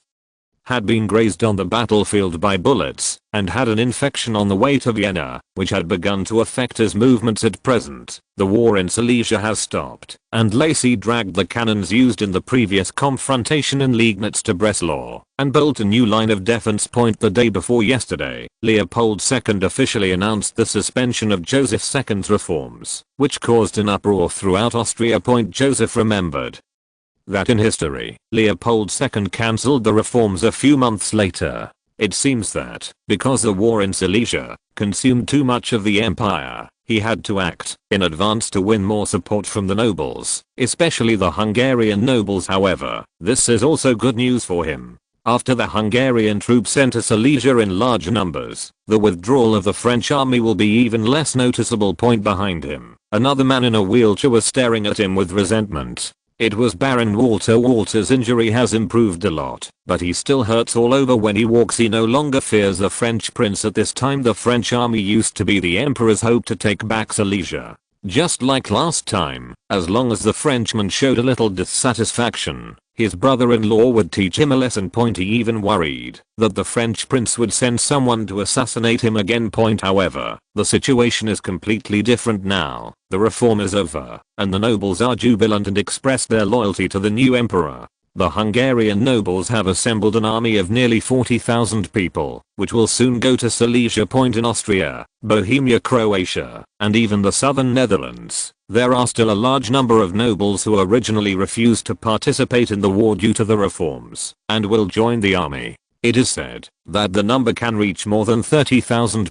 This means that Austria will no longer need the French army. Baron Walter in the wheelchair looked down at his mutilated hand and swore in his heart, sooner or later, the arrogant and despicable Frenchman will pay the price. In fact, he has secretly contacted the anti-French ministers in Austria to make the French army withdraw from Austria. Although he has no political ability, his identity itself is a political symbol, so his efforts have begun to have an impact. Austria, an empire that has been gathered without bloodshed, is located in Central Europe and borders many major powers, resulting in various forces and factions in the country: pro-French, pro-British, pro-Russian, and even pro-Prussian. Of course, there are also people who oppose the above countries. If Joseph knew about Baron Walter's operation, he could really give him a medal. Walter thought that France was trying to form an alliance with Austria and form a coalition with Austria, but in fact, Joseph was eager to get out of Silesia, a place of trouble. In this way, after the funeral of Joseph II, the Holy Roman Emperor who had unfulfilled ambitions, Joseph returned to Paris on the pretext of serious injuries, and took the first guards along the way. Before leaving Vienna, Camilla had not found free time to visit her teacher. The crown prince was injured, and she had to take care of him at all times. Everyone was paying attention to the emperor's funeral, and the assassination of Baron Walter had not spread at all. The girl left a letter to her teacher, and returned to Paris with the crown prince. Although Joseph had repeatedly asked public opinion to downplay France's military victory in Silesia, when he arrived in Paris, nearly 1,000 people still gathered on both sides of the road to welcome the triumphant army. Joseph had long since thrown away his wheelchair, who said that the crown prince could not recover in a week because of his strong body. He gave a brief speech to the welcoming crowd, and then left the important task of military and civilian family to Berthier, and went straight back to the Palace of Versailles, after reporting his safety to Queen Mary and Louis XVI, and having dinner together. Joseph finally had some free time. Is it easy to be a crown prince? It's almost always 997, and he has to travel frequently. He was preparing to go back to the palace to have a good sleep. During the past few months in Silesia, he slept on a camp bed for more than half of the time, and the main problem was that he woke up with back pain. Today he can finally enjoy his own velvet bed. However, when he came to the corner of the corridor, he saw Fouché, Mirabeau, Bailey and others standing at the door looking forward to it. Joseph sighed deeply and walked over with heavy steps. Several important officials hurriedly saluted him respectfully, and after boasting about his victory in Silesia, they looked at each other, and Fouché followed into the reception room first. "Your Highness, regarding the matter about Oscar Paoli that you ordered before," the intelligence chief placed a document in front of the crown prince. "We have basically found out all his information and arranged people around him. Now we can act at any time." Joseph was immediately refreshed when he heard this. This Corsican restorationist leader was his biggest worry, causing considerable damage to Corsica and seriously misleading the emperor. But Paoli had been hiding in the UK before, and now he can finally take action. He looked at Fouché and said, "What are your plans?" "According to your previous instructions, we decided to use the mistress to achieve our goal, because the British government does not allow Paoli to be assassinated, and Joseph cannot kill him either. If he dies now, Paoli will become a martyr, which may stimulate the Corsican restorationists to carry out separatist activities more firmly, so he must be socially dead. Joseph frowned slightly, and then asked, "Please tell me more." "Yes, your highness." Fouche said, "Paulie has a wife, and we plan to let a Bulgarian woman of humble origins seduce him. Of course, he will think it is a French woman. After that woman succeeded, I will try to let his wife catch the adultery and disclose the true identity of the mistress." Joseph sighed lightly. This can't be blamed on the intelligence agency's old-fashioned thinking. After all, they are all people in the 18th century. They have never seen the twists and turns of later generations, so it is not easy to think of such old-fashioned means. Seeing that the crown prince seemed dissatisfied, Fouche hurriedly added, "Your highness, then I will find another Caucasian woman, and the two of us will seduce him together?" Joseph held his forehead helplessly, thought for a while, and randomly picked a simple case from later generations to instruct the intelligence chief. "If you want to use a woman to deal with him, you can design a lady to appear beside him, secretly seduce him, but on the surface, be indifferent to him. Then find an opportunity for them to have something happen, but keep it secret. After he lets down his guard, arrange for some people to pass by the room where they are intimate, and it is best if there are policemen inside. Then the lady takes out the torn clothes that have been prepared long ago, leaves some scars on herself, and shouts rape. At this time, go and notify his wife." Chapter 462 Industrial Development and Chart Statistics.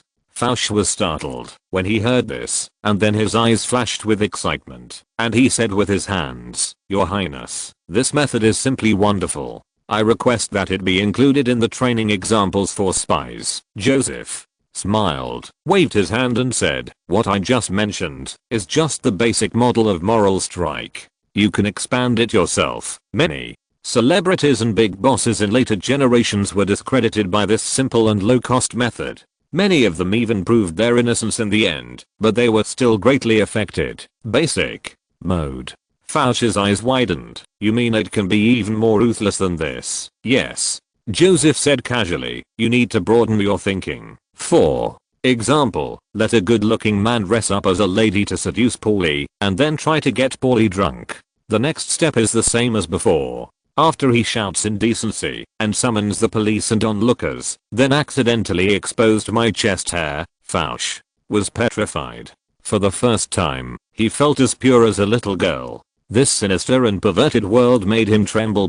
Joseph saw his expression and realized that these methods seemed to affect his image too much. He coughed and said, "Ahem, actually I was inspired by the country stories told by those Austrian soldiers." He didn't wait for the intelligence chief to react and continued hurriedly, "Also, what I want to say is that you cannot attack the separatist only from a moral level. After all, even if he is a morally corrupt leader, there will still be people willing to follow him." Fouche thought, "What do you mean, interests?" Joseph made a gesture of clenching his fist. "If everyone thinks that Paulie will erode their interests and cooperate with his unspeakable morality, then he will be completely socially dead." Social death. Fouche heard an unfamiliar word. "Oh, it's the abbreviation of social death," Joseph explained. "Although some people are alive, they are already dead in their social circle." Fouche nodded thoughtfully. "I'll have to incorporate this into my spy training paradigm, too." He looked at Joseph again. "Your highness, then we will design some profit traps between Paulie and his organization members." After hearing what he said about the plan, Joseph immediately put forward suggestions for improvement. Based on some saucy operations of later generations, the two discussed for nearly an hour and initially finalized a plan to deal with the leader of the Corsican restorationist faction. Fouche then returned to the intelligence bureau to make specific arrangements. He kept thinking silently in his heart, whoever he offends in the future must not offend His Royal Highness the Crown Prince. The door of the living room was pushed open again, and the Minister of Industry and the Minister of Commerce walked in immediately. The two of them bowed to Joseph, and Mirabeau first handed over the documents he was carrying with both hands. Joseph glanced at the title of the document, Overview of National Industrial Development in 1789 inches, and immediately smiled and praised. "It only took you more than 3 months to sort out the industrial development of last year, and your work efficiency is excellent." In this era without Excel or even Telegraph, it is definitely an extremely difficult project to compile the national industrial data point. Since there has never been any statistics on industrial data before, we can only use the analogy of statistics on agricultural data. The 1788 National Agricultural Survey took 9 months to complete. Point as a new aristocrat who was familiar with the capitalist production model, Mirabeau was much more efficient than the old aristocratic bureaucrats. Of course, this is also due to his usual attention to collecting and arranging files, so that he was able to complete last year's industrial report in such a short period of time. Thank you for the compliment, Your Highness. This is all my duty. Mirabeau saw the Crown Prince starting to look through the documents and gave him a brief introduction. Under the wise leadership of His Highness, the overall industrial scale of our country last year expanded to more than 140% of the original size, especially the paper-making and machinery industries. The growth scale reached 3.5 times and 2.3 times. Joseph nodded. Paper-making is supported by wood pulp technology, so it is not surprising that such a huge growth has occurred. It is quite amazing that the United Steam Engine Company single-handedly raised the overall machinery industry so much. However, he also notes that this is a brutal explosion in the early stages of the expansion of a new industry. As the industry continues to mature, the growth rate will gradually level off in the future. Mirabeau glanced at the position Joseph saw and continued, the brewing industry. Yes, although the scale of the brewing industry has only grown to 115% of its previous size, thanks to your new brewing technology, profits have increased by 2.3 times. Joseph is quite satisfied with this number. Winner making is a pillar industry in France. It is already very large, and a 15% growth is already very impressive. And with the help of pasteurization, French wine has almost monopolized the entire high-end market, and its profitability has been greatly improved. This alone contributes nearly 10 million francs more tax revenue to the French finance every year. At the same time, Joseph saw in the report that, driven by wine, French beer has also begun to gain momentum. Since the second half of last year, Normandy beer has gradually spread in Germany and Italy.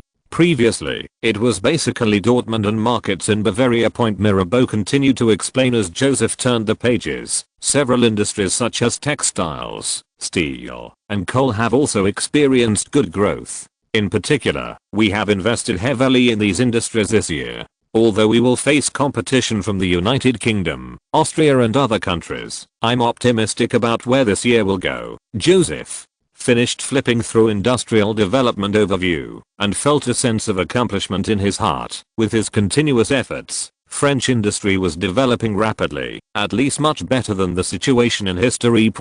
If this trend continues, within a few years, France's industrial production capacity will be comparable to that of the British. Of course, the British still have huge advantages in markets and raw materials. After all, they have the largest number of colonies in the world. Therefore, France's next main goal is to rely on the Rhine-Seine Treaty to enter the German market as much as possible and develop the North African market as soon as possible. After all, for industrial development, the sales market is even more important than technology and scale. Joseph looked at the dense data in the report and couldn't help but feel a little dizzy. He rubbed the bridge of his nose, turned to the Minister of Industry and said, Count Mirabeau, I have a more effective and intuitive way of writing this kind of data form documents. Oh. Mirabeau hurriedly leaned forward. I hope His Highness can teach it to me. Joseph took the paper, pen, and ruler and started drawing according to the data on the document. At the same time, he explained, the vertical axis represents the output or amount, and the horizontal axis represents the month. Mark the output of each month on the corresponding points of the two axes. Then connect all the points with lines. He handed the drawn paper industry output chart to Mirabeau. This is called a line chart. He let Mirabeau digest it for a moment, then drew a circle on another piece of paper and marked the data. This is a pie chart. This is a histogram. This is a scatter plot. There are also spider web diagrams. Joseph silently apologized to Laplace in his heart. In order to improve the efficiency of government work, I can only spoil your chart statistics method in advance. Speaking of which, you are also French. so you should be able to understand me. Chapter 463 3 Rating Agencies. When Mirabeau saw that different types of industrial data appeared on the same chart over the past year, showing the trend of change clearly, his eyes suddenly lit up. "Your Highness, how did you come up with this method? It's amazing." He flipped through the different statistical charts one by one, and couldn't put them down. "God really favors you. Look at these charts. It only takes a few minutes to figure out the industrial situation last year, and he just explained for nearly an hour these charts have improved work efficiency to an astonishing degree. He immediately thought of more applications and said excitedly, "Perhaps we can extend this data statistics method to factory production and administrative management, added, and scientific research. This can make the paper clearer and easier to read. Yes, it is definitely a great innovation." Mirabeau looked at Joseph. "Your Highness, I dare say that if government departments and factory managers use this chart to process documents, the efficiency of the entire country can be greatly improved. I suggest that it should be promoted throughout the country as soon as possible, and even government documents should be mandatory for use." Joseph was a little confused by what they said. He originally just wanted to make Mirabeau's report more concise and efficient, but he didn't expect it to have such a big impact. He patted his forehead. He was used to seeing statistical charts before, so he subconsciously thought that this thing was nothing. Mirabeau was right. This little trick can greatly improve management efficiency, almost equivalent to Excel in the 18th century. Joseph immediately nodded to Mirabeau and said, "Okay, please organize some scholars to help me organize the chart statistics method into a manual and print it in large quantities. As for how to teach managers," Mirabeau immediately continued, "Your Highness, we can incorporate this statistical method into the production standardization system, and Mr. Jean Sonnet's management consulting company will be responsible for teaching it." Joseph nodded. These things that seem simple in later generations really needed professional companies to promote them in the 18th century. Just like in the early 21st century, you had to take a training course to learn how to make Excel spreadsheets. Speaking of the production standardization system, Joseph couldn't help but think of another problem. Factories that adopt standardized production models should be rewarded. After all, they have contributed to the country's overall productivity improvement. He first thought of tax cuts, but soon shook his head slightly. Before, whether it was industrial development zones or the promotion of automatic looms, the tax rate had been reduced by a considerable amount. It really couldn't be reduced any further. After all, France still had more than 2 billion in debt. Perhaps the establishment of a rating agency should be put on the agenda. With a rating agency, for those who have achieved production standardization, can give a higher rating to the company. Although the rating itself cannot generate profits, it is a reflection of the company's strength. Whether it is investors or consumers, they will definitely choose companies with higher ratings. When applying for loans from banks, companies with high ratings can also be approved more easily.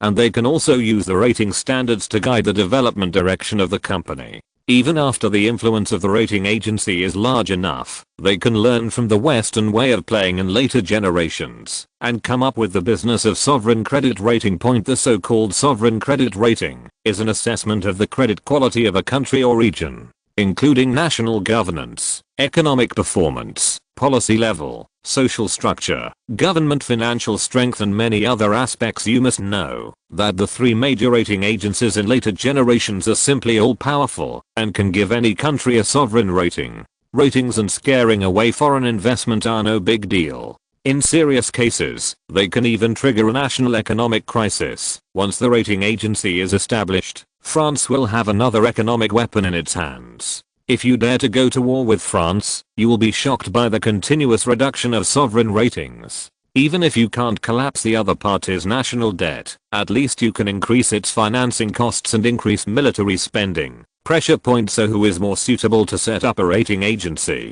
Joseph thought to himself that first of all, it must not have the color of the French government, otherwise it would not appear to be objective and independent enough. The consulting company that made Sonnet very good as that, in order to promote production standardization, its employees have exceeded 1,000 people. it is entirely possible to split a part of it and establish a rating agency. Then the French Chamber of Commerce will come forward and jointly establish a major bank. Rating agencies in addition, one can be established in a French ally. After all, if the rating agencies are all French, it will inevitably make some countries feel that there is something fishy going on when it comes to sovereign ratings for other countries. However, no matter who takes the lead in establishing them, and no matter whether they are established in France or abroad, the dominant power behind these rating agencies must be firmly in their own hands. Needless to say, the company of Jane Sonnett was established to promote production standardization at the beginning, and the funds for its establishment were all taken out by himself. The rating agency that was separated is naturally controlled by himself. The Chamber of Commerce cannot ignore the opinions of the royal family at all, and the funds are also provided by the French Reserve Bank, so it is not difficult to get control. As for the foreign rating agency, it needs to be considered. It is best to find a local agency as a white glove, and France will inject capital to control it. The location can be chosen in Spain. After all, it is a relative of the Bourbon family. Joseph roughly thought about the rating agency and continued to talk to Mirabeau about the development of industry. His eyes inadvertently swept across the line chart just drawn, and suddenly felt that something was wrong. He picked up the chart and looked at it carefully. Previously, it was full of dense data, so it was difficult to notice the problem. Now, from the chart, it was discovered that the first 9 months of last year were all upward, but starting from October, except for paper-making and brewing, the growth of other industries began to slow down. He pointed to the lines on the chart and turned to look at the Minister of Industry, Count Mirabeau. Look here, it seems that there has been a problem with industrial development since October. Yes, Your Highness. Mirabeau nodded hurriedly. This is also one of the main contents I want to report to you today. The momentum of industrial development has indeed slowed down, and there are two main factors causing this situation. First, there is insufficient investment. After investing in the Luxembourg iron ore, there is not much money on the books of the Industrial Development Fund. Most of the investors interested in industry have completed their investments in the first half of the year, and some have entered the South Netherlands coal mines. Now there are fewer and fewer new investors. The Minister of Industry paused and continued. Second, the return on industrial investment is low, which has also caused new investors to wait and see, and factories are unwilling to increase production on a large scale. Chapter 464 Taxation and Administration. Low return on investment. Joseph frowned slightly. Does this mean he won't make money? If you start industry at the end of the 18th century and have your own advanced ideas, you won't make any money? Mirabeau said helplessly. That is indeed the case, Your Highness. With his help, Joseph found the data on the return on investment in various industries in the report. At a glance, he saw that the return on investment in most industries was between 6% and 10%. This number would definitely be considered eye-catching in the 21st century, but right now, it is shockingly low. You must know that the current basic interest rate on bank deposits is 6.2%. This is a figure that was lowered last year after the fiscal crisis eased slightly. It was even above 7% before. And if you take out the money and lend it, you can easily get 10% interest. In this case, who can be willing to invest money in industry? When Joseph saw that the profit rate of the steel industry was only 7.9%, his face immediately darkened. He raised his eyes and looked at Mirabeau and said, our iron making industry has used a large amount of hot blast technology, and the profit should definitely exceed 20%. That's right. What went wrong? He has been busy with the war in Silesia in the past few months, and he has indeed neglected to pay attention to domestic developments. I thought that with various new technologies and standardized production models, those factories should be making a lot of money, but I didn't expect that the profits were only barely better than bank deposits. Mirabeau rubbed his hands in embarrassment and said, Your Highness, if it is sold near the factory, the profit can indeed reach 20%, but if it is shipped to Paris or Bordeaux and other places for sale, the profit will be less than 7%. Bay added, after the signing of the Treaty of the Rhine-Seine, our iron products sold to the German region have a profit of close to 10%. Joseph heard this and said subconsciously, why is this? Before The two of them could answer. He responded, "Is it because of the local tariffs in each province?" "Yes, your highness." Mirabeau nodded with a wry smile, "And the tolls from various places have eaten up a lot of the profits of the products."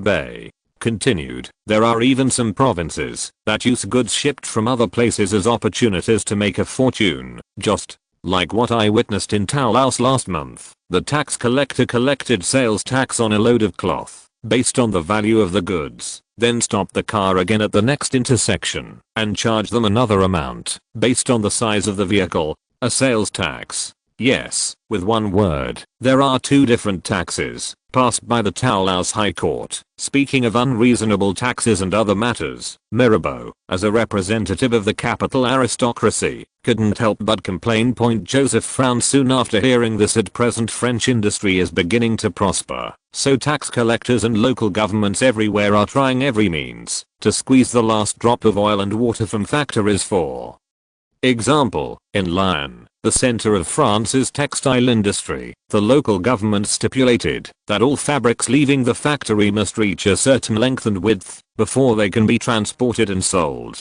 Otherwise, they will face fines or even be burned in public. The tax collector's tax collection team wanders around the factory every day, holding tax regulations in their hands, desperately trying to deduct places where taxes can be collected, making the factory miserable. In fact, Joseph knew that there was something else that the two of them had not mentioned, and that was the corruption of officials. At present, there are still a large number of officials in France who were bought with money in order to recover their costs. These people are doing their best to be corrupt.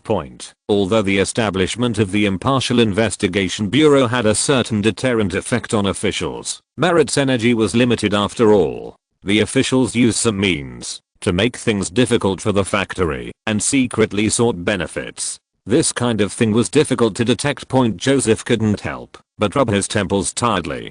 He had previously focused all his energy on promoting technology and management progress and increasing the factory's competitiveness, but he had neglected the issue of the business environment. The reason why Britain has become the world's largest industrial country today is that, in addition to the huge sources of raw materials and sales markets brought by its colonies, it also has the best domestic factory operating environment in Europe, which is also one of the core factors. The UK abolished domestic local tariffs decades ago, and the tax system has also undergone several reforms, making it very transparent and reasonable. As for the integrity of officials, although British officials were also corrupt, which was simply unavoidable in the 18th century, they were already in the best echelon. Compared to other countries, these have greatly promoted the industrial development of Britain. In comparison, France is still using the officials and tax system of the feudal era to manage a country that is entering the industrial age. If left unchecked, even with the blessing of its own advanced technology and ideas, French industry is likely to be crushed by its own tax collectors and officials. Joseph couldn't help but sigh. It seems that we have to carry out tax reform as soon as possible. He silently added in his heart, there is also the reform of officialdom. Mirabeau and Bailly looked at each other and then said carefully, Your Highness, with all due respect, even if some laws are passed to regulate taxation, those tax collectors can always find ways to circumvent. You are right. Joseph nodded and said solemnly, so, our target will be the Tax Owners Association. The General Association of Tax Farmers is the autonomous body of all tax farmers in France. At present, the tax system in France is roughly like this. At the beginning of each year, the tax farmers will negotiate with the Minister of Finance to formulate a tax amount for 1 or more years and sign an agreement. After that, the tax farmers in various places will directly hand over a tax amount to the French government according to the figures in the agreement.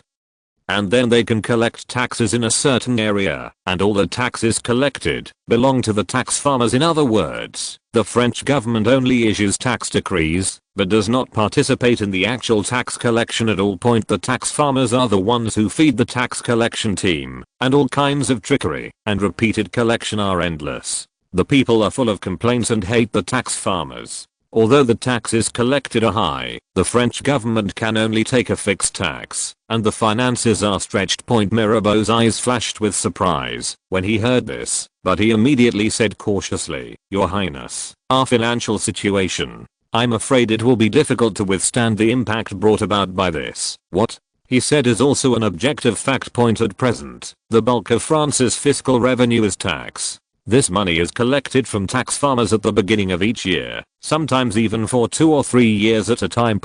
If the tax farmer system is changed, the French government will face a situation where the treasury is cleared at the beginning of the year. Although the government can collect taxes later, it will be at least a few months later. What about fiscal expenditures during this period?"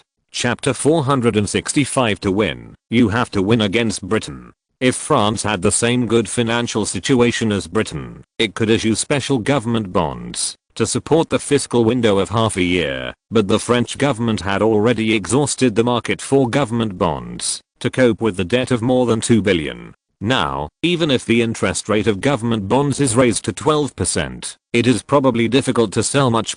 Joseph nodded solemnly. According to the French government's annual fiscal revenue of 500 million francs, at least 250 million must be raised at one time to start the reform of abolishing the tax farming system. This money can be used to support the first half of the year, and the tax revenue received in the first half of the year can be used to maintain the second half of the year. However, if you want to be more safe, you may need 300 million francs. Joseph quickly recalled the cases of fundraising in later generations. There should be some cards to play in the fields of banking, insurance, securities, etc. He initially selected a few backups and said to Mirabeau, "I will find a way to deal with the financial matters.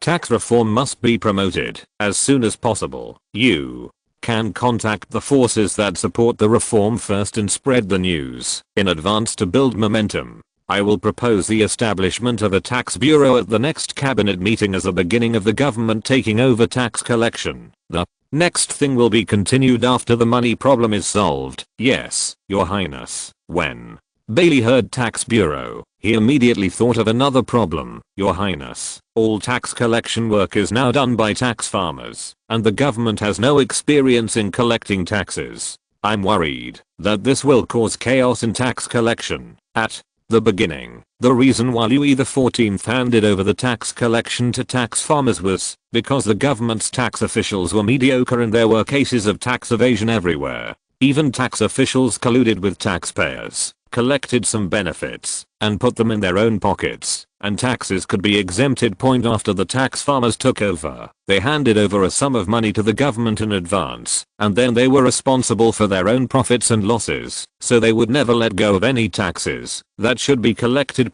Joseph smiled. "I have my own way to solve this. You don't need to worry." 4. The government in the 18th century. How to avoid tax evasion is definitely a big problem, but Joseph has read the ready-made textbook. The methods of the later Americanized can be copied. ICE is the Internal Revenue Service of the United States. Some Americans in later generations are not afraid of the police, and some are not afraid of officials, but no one dares to explode in front of the eyes. There was once a gangster who killed and robbed and committed many evil deeds, but even the FBI couldn't do anything about him. In the end, the eyes stepped in and quickly put him in jail, and finally completely eradicated the entire gang. In addition to the eyes, Joseph can use many tax weapons, such as the invoice system, the personal income tax system, the tax reporting system, etc. In order to increase tax revenue, the government tax department of later generations has come up with all kinds of tricks, which can even be mastered by professional tax avoidance accountants. In the 21st century, not to mention the taxpayers in the 18th century. Of course, these are all theoretical. Joseph estimated that there would be some disturbances in the implementation of tax reform, but for the business environment of France, this must be done. Moreover, if the tax farmer system can be abolished, the tens of millions of francs of taxes in the hands of tax farmers every year can greatly improve the French finances, which can be said to kill two birds with one stone, and it is worth taking some risks then. Bailey submitted a report on the development of business last year. The two ministers reported to Joseph on the affairs of French industry and commerce until late at night, and only left with a hint from M. The clock has pointed to 11:30.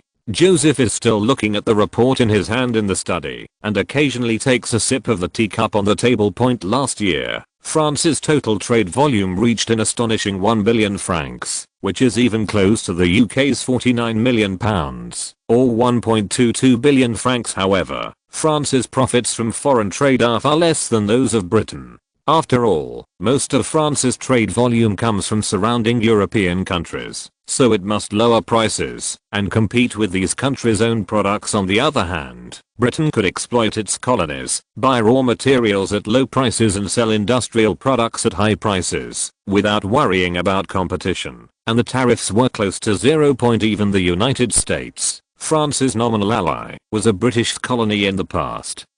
So all its industries and commerce were built to match those of Britain, and it was extremely dependent on Britain. At present, although it is independent, its trade contribution to Britain is only slightly lower than that in the colonial era. In short, France's annual profit from trade is only about half of that of the British, but it has to feed a population more than 3 times that of Britain. Currently, the population of Britain is less than 10 million, while that of France is 30 million. This is the result of Joseph's continuous promotion. Historically, the French industry had begun to collapse in 1790, and only wine had some sales until Napoleon used cannons to open up the European market and kick out British goods. Joseph knew that France, as the most powerful country on the European continent, would face the threat of war from Britain, which adhered to the continental balance policy at any time. The so-called continental balance policy means that Britain will never allow a powerful country that can suppress all other countries and dominate the continent to appear in Europe, so as to ensure Britain's absolute influence on the continent. In terms of specific implementation, he will lead other countries to fight against whoever is the strongest in Europe. The emergence of the anti-French alliance in history was superficially due to the outbreak of the Great Revolution in France, which chopped off the heads of the royal family and aroused the common hatred of other kings. But the root cause was that Prussia and Austria were always somewhat weak, which made France stand out in Europe, thus causing the British to be wary. Otherwise, Britain was the first country to have a revolution and chopped off the king, and it is still a country ruled by parliament. Instead, it empathized with other kings to make trouble for France. In fact, Britain just wanted to weaken France through war. Therefore, after basically resolving the domestic revolutionary crisis, Joseph's current strategic focus is to prepare for the continental balance stick that the British will inevitably drop. In the era of the Industrial Revolution, if you want to challenge Britain, you must first catch up in industry and trade.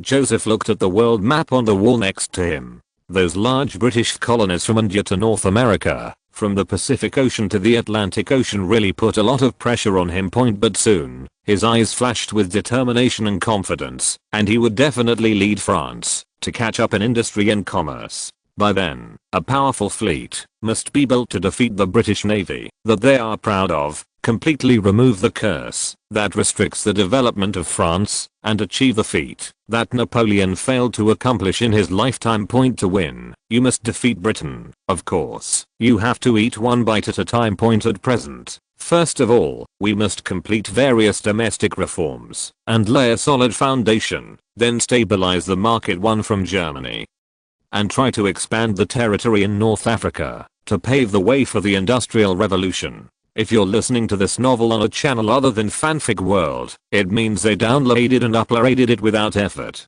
We cordially invite you to visit our channel, Mundo Fanfic Novelos. There you'll find the original version of this story, and you can explore many other novels of various genres. We're waiting for you to immerse yourself in a world of incredible novels. Chapter 466, French National Tax Service. Joseph turned the gas lamp at the table brighter. The white light instantly illuminated the room. He immediately took out a pen and paper and began to formulate a plan for tax reform. The first step was to establish local tax bureaus in each province.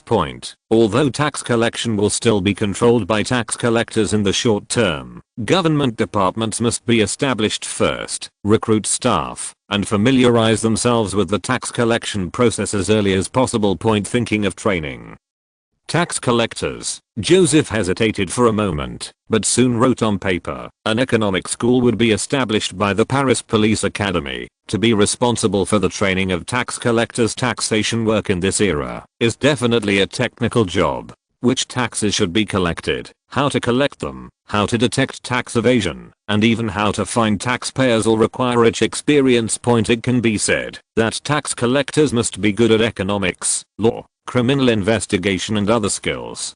Compared with government officials, they are closer to the police. After the tax collector system is abolished, the local tax bureau will immediately take over the work of the previous tax collectors. It can be said that whether the tax reform can be smoothly transitioned depends on the level of tax collectors. Joseph believes that compared to the wild tax officials who relied solely on their own experience, the tax collectors trained by the police academy are definitely much more capable. In addition to the local tax bureau, the French National Tax Service will be established based on the later rise. According to historical trajectory, after France abolished the tax farming system, departments similar to the local tax bureau were responsible for taxation. National taxation only appeared in the mid-19th century. It is mainly used to strengthen the country's fiscal control capabilities. It is a new economic tool and is of great significance to the balanced development of the country. So Joseph directly used it in advance for France. The tax officers of the Internal Revenue Service have very high law enforcement authority, and their financial authority is even higher than that of the secret police. Whether you are a noble or a bank, they can check your accounts at any time, freeze your assets, and even directly auction the assets of tax evaders. The IRS also has the power to subpoena and detain individuals or organizations. With tax problems, these tax departments may seem ordinary to people in the 21st century, but in fact they are the most scientific results of more than 200 years of tax reforms and continuous attempts and adjustments carried out by European countries. Joseph continued to write down the working framework of the tax bureau according to his memory, making plans, attendance regulations, tax settlement, tax verification, tax arrears processing. It is a completely standard and modern operating mechanism, precise and efficient. Except for the UK, which has a bit of modern taxation, other countries have not gotten rid of the feudal taxation model. Basically, a tax official leads a few men to collect money from house to house, and it is unknown who gets less and more. It's up to the tax officer to collect some taxes, and it's not much different from collecting protection fees from a gangster. I don't know how long he had been writing. Joseph yawned and began to think about how to adjust taxes to be more suitable for industrial and commercial development. For example, levy personal income tax, regulate consumption tax, value-added tax, etc. Of course, we must also abolish taxes such as poll tax, military service tax, and alcohol tax that are not suitable for the industrial era. He couldn't help but exhale. Fortunately, he had the legislative power in his hands before. Otherwise, such a large tax adjustment would inevitably attract various objections. But these adjustments are all paving the way for France to move from an agricultural country to an industrial country, and they will be implemented together with this tax reform. For the Industrial Revolution, the resistance from the national system is often greater than the technical resistance, so tax reform must be completed, no matter how difficult it was. Nearly 1:30 in the morning. Eamon looked at His Royal Highness the Crown Prince, who was so tired that he fell asleep on the table. His eyes were full of reverence. He gently stepped forward to cover him with a blanket, and then turned off the gas lamp. Silesia east of Lignitz. Hedwig, commander of the 2nd Regiment of the Royal Austrian Hendris Infantry Regiment, pressed his left shoulder, raised his eyes to look at the nearly 100 military tents neatly arranged in the open space in the distance, turned his head, and said to the attendant beside him, "Is this right here?" The latter urged his horse to run for a while, and soon saw a wooden sign hanging on the fence outside the tent group, which read Field Hospital in French and German. He quickly turned around and shouted to Hedwig, "Captain, we are here." Not long after, the two arrived at the entrance of the field hospital, and immediately 2 French soldiers standing guard came forward to block them. "Please stop. There is a disinfection area ahead, and entry is prohibited." Hedwig hurriedly gestured to the bandage on his shoulder and said in proficient French, "I'm injured and need to be treated here." His Attendant hurriedly took out an application document from the Austrian military and handed it to the guard. Our lord is a second commander of the Royal Hendricks Infantry Regiment. This is a treatment application signed by Marshal Lacy. A French soldier motioned to him to wait and quickly ran into the field hospital. After a moment, Perna, wearing a white robe and a men's top hat, followed him out, looked at Hedwig who had dismounted, and said, "Mr. Major, according to regulations, you can be treated here, but you need to check the wound condition and disinfect it first." Yes, because many wounded soldiers needed treatment. As one of the founders and directors of the Guards Corps Field Hospital, Perna, with a sense of mission as a doctor, decided to stay on the front line to rescue the wounded soldiers instead of following the Crown Prince. Return to France? Why? Is there a bitch in the hospital? Hedwig obviously noticed that the woman in front of him was a woman and muttered in a low voice with some dissatisfaction, then looked at the disinfectant following her. "You should be the military doctor in charge here." Before he finished speaking, a carriage came speeding up and stopped in front of a few people. A very young officer walked out with the support of his attendants and said anxiously to the French soldiers, "I'm Farinank from the 7th Dragoon Battalion. My leg is injured, and I hope to receive treatment here." Perna looked at his epaulettes. He was also a major officer, and had no choice but to wonder. "Sir, there is only one bed left in the field hospital." Farinank glanced at her doubtfully, ignored her, and said to the disinfectant, "I have application documents signed by Marshal Lacy. You must give me priority." Hedwig immediately shouted angrily, "I also have documents signed by the Marshal. You should be in line behind me." Farinank glanced at the bandage on his shoulder and forced a smile. "Your Majesty, your injuries don't seem too serious." He gestured to his legs again, "And I, you see, was stabbed through the calf by a bayonet. If I don't get treatment, it is very likely." No, I'm also seriously injured," Hedwig said, already starting to remove the bandage. "Look, if you don't believe me." The two soon started arguing outside the field hospital, and neither one wanted to give in, because they both knew that if they stayed in the wounded soldiers' camp at home, there was a high probability that their wounds would become infected, and then they would go to see God. However, the French Army Field Hospital has a wound healing rate of up to 70%. Only here can you save your life. Chapter 467, the strongest field hospital in Europe. Seeing that the other party refused to give in, even though they had arrived a few minutes earlier, Farinank said helplessly, "Major, if you are willing to give me the opportunity to be admitted to the hospital, I can pay you 500 florins. No, I don't want your money." 800 florins. No. Farinank gritted his teeth, pulled Hedwig and limped a few steps to the side, lowering his voice and saying, "I can give you 3 pieces of square armor in exchange for the chance to be admitted to the hospital." Fang. Armor? The latter's eyes suddenly lit up. He knew that it was the latest mysterious armor equipped by the French army. It could block bullets and save lives at critical moments. Farinank nodded. Brand new. Hedwig was a little moved. The French army strictly kept the square armor secret, and no one could buy it with money. There were a small number of them in the Austrian army, and most of them were secretly removed by soldiers from the bodies of dead Frenchmen. Seeing that he was still hesitating, Farinank had no choice but to endure the pain and continue to increase the pressure. $4. That's all I have. Deal.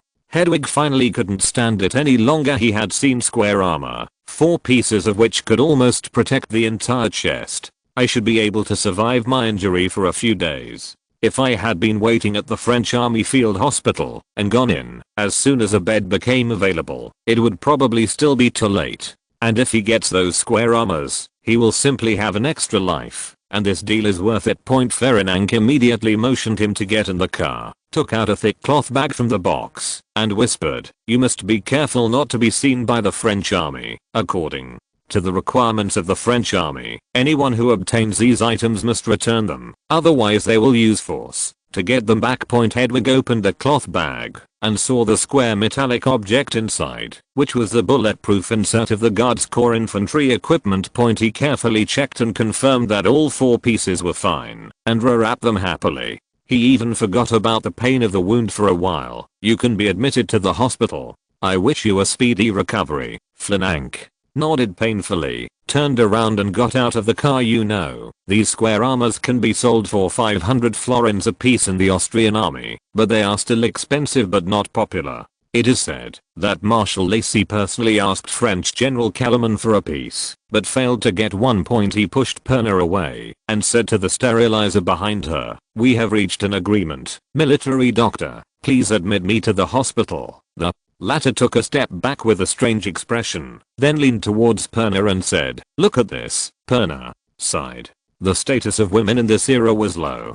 She had long been accustomed to this situation. She turned to Ferenc and said, "Please lie down there. I want to check your wound and then disinfect it." Due to the shortage of beds in field hospitals, foreign wounded must be confirmed to be necessary for treatment before they can be admitted to the hospital. Ferenc looked at her in surprise and said to the disinfectant, "Does your washerwoman also see injuries?" Ahem. The latter couldn't hold back anymore and said in a bad tone, "Please pay attention to your wording. This is our person in charge, Dr. Perna." "Ah, is she a military doctor?" Ferenc's eyes widened. "Or is she the person in charge?" The disinfectant gestured behind him. "This field hospital was founded by Dr. Perna. She is also the royal doctor of His Royal Highness the Crown Prince." Perna's face was slightly red. In fact, the Crown Prince also had a physician, so she just insisted on staying by His Highness's side for a routine checkup. This.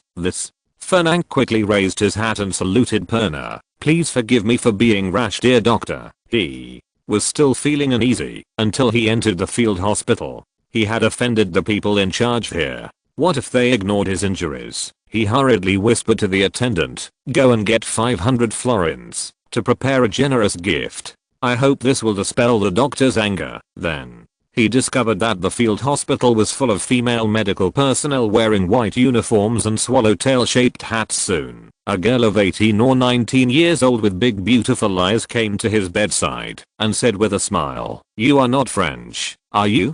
Can you understand French?" "Yes, I can speak French." "Oh, great," the girl said. "I'm an aie, the nurse in charge of you. Now I want to take your temperature." "Nurse?" Fernandez repeated the word in surprise. "You can be understood as someone who helps the doctor take care of you." Anae smiled sweetly. "Now please open your mouth and don't bite the thermometer." As Ferenc looked at her leaving back, his mind was filled with her energetic eyes and graceful waist. 10 days later, after careful treatment at a French military field hospital, Ferenc's wound was not infected and had begun to scab. In fact, there was not much treatment, just disinfecting the wound regularly and taking some Crown Prince's blessing. But for the injured in this era, this is already top-notch medical treatment. Doctors in other countries tend to bandage the wounded with non-sterile bandages, perhaps freshly removed from someone who died of an infection and then caused the wound to become infected. Infections from clothing, bedding, and even water are also common.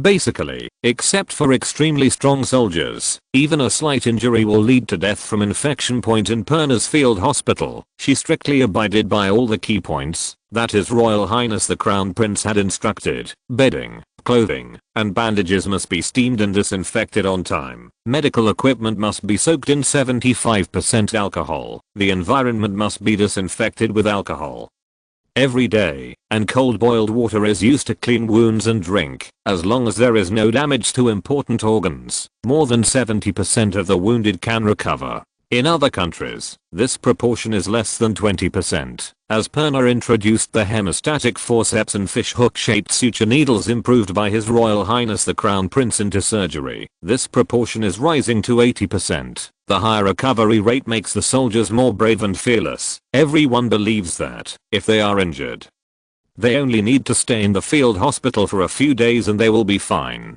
This directly enhances the combat effectiveness of the guards. In addition, there are singing and dancing performances by nurses in the field hospital every now and then.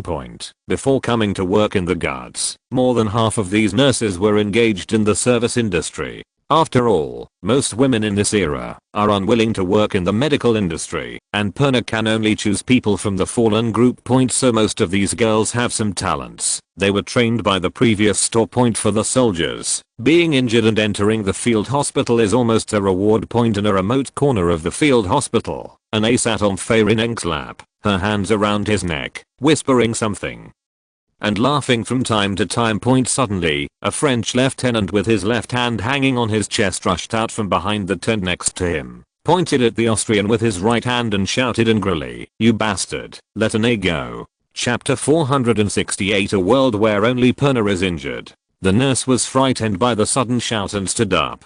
She turned to look at the visitor. "Lieutenant Angers, what are you doing?" The French lieutenant pointed at the Austrian officer behind her and gritted his teeth. "Anne is mine. How dare you seduce her?" Anne hurriedly stopped in front of him and said anxiously, "Lieutenant Angers, don't do this. I have always regarded you as my best friend." She glanced back at the Austrian and Ferinank. I'm really happy." "No." Angers roared immediately. "You must have been deceived by this bastard. He has been pursuing Anne, but the latter has always kept away from him. Today, he saw the goddess being intimate with an Austrian, and his emotions suddenly lost control. Ferinank was called bastard several times, and was slandered as a liar. He immediately stood up angrily, and said in a cold voice, "Rude guy, Anne was right not to choose you. The French have always been arrogant, and looked down on Austrian farmers in the mountains." At this time, after hearing the other party's provocative words, he could no longer hold back, pushed the nurse away, and struck Ferinank with his right fist. The Austrian major raised one hand to block, and the other hand hit Angers directly in the face without mercy. The French lieutenant took a punch, his eyes turned red, and he howled like a wild beast, and pounced on the opponent. Anne turned pale with fear, and wanted to stop him, but was unable to intervene between the two strong men. He had to turn around and run towards the field hospital center, shouting, "Someone is coming. Someone is going to stop them." After a busy day, Pernah tiredly went to the drying area to check the disinfection of the bedding. Although there was a dedicated person responsible for this, she still cautiously went to check every day. As soon as she walked around the pile of dry wood used to make crutches and stretchers, she heard a girl's shout in front of her. She hurriedly picked up her white coat and ran over. "Dr. Pernah?" Anne immediately gained a backbone upon seeing her and pointed behind her. "Fight. The fight is about to begin." Pernah hurriedly followed her for a while and saw two wounded people not far away who were fighting against each other. She anxiously stepped forward to stop him. "Gentlemen, please stop fighting." The love rival was extremely jealous. When he saw her, his face was covered with blood from the beating, and he didn't pay attention to the sounds around him. Pernah had no choice but to bravely pull them away. "You are all injured. How can you still?" Before she could finish her words, Ferinank swung his fist at Angers, who ducked, and the blow landed right on Pernah's face. Well, the Austrian lieutenant colonel felt that he had hit an unidentified object and subconsciously turned his head to look. Angers took advantage of his distraction and kicked him in the waist. The soldier's sensitivity to danger made Ferinank desperately take a half step back.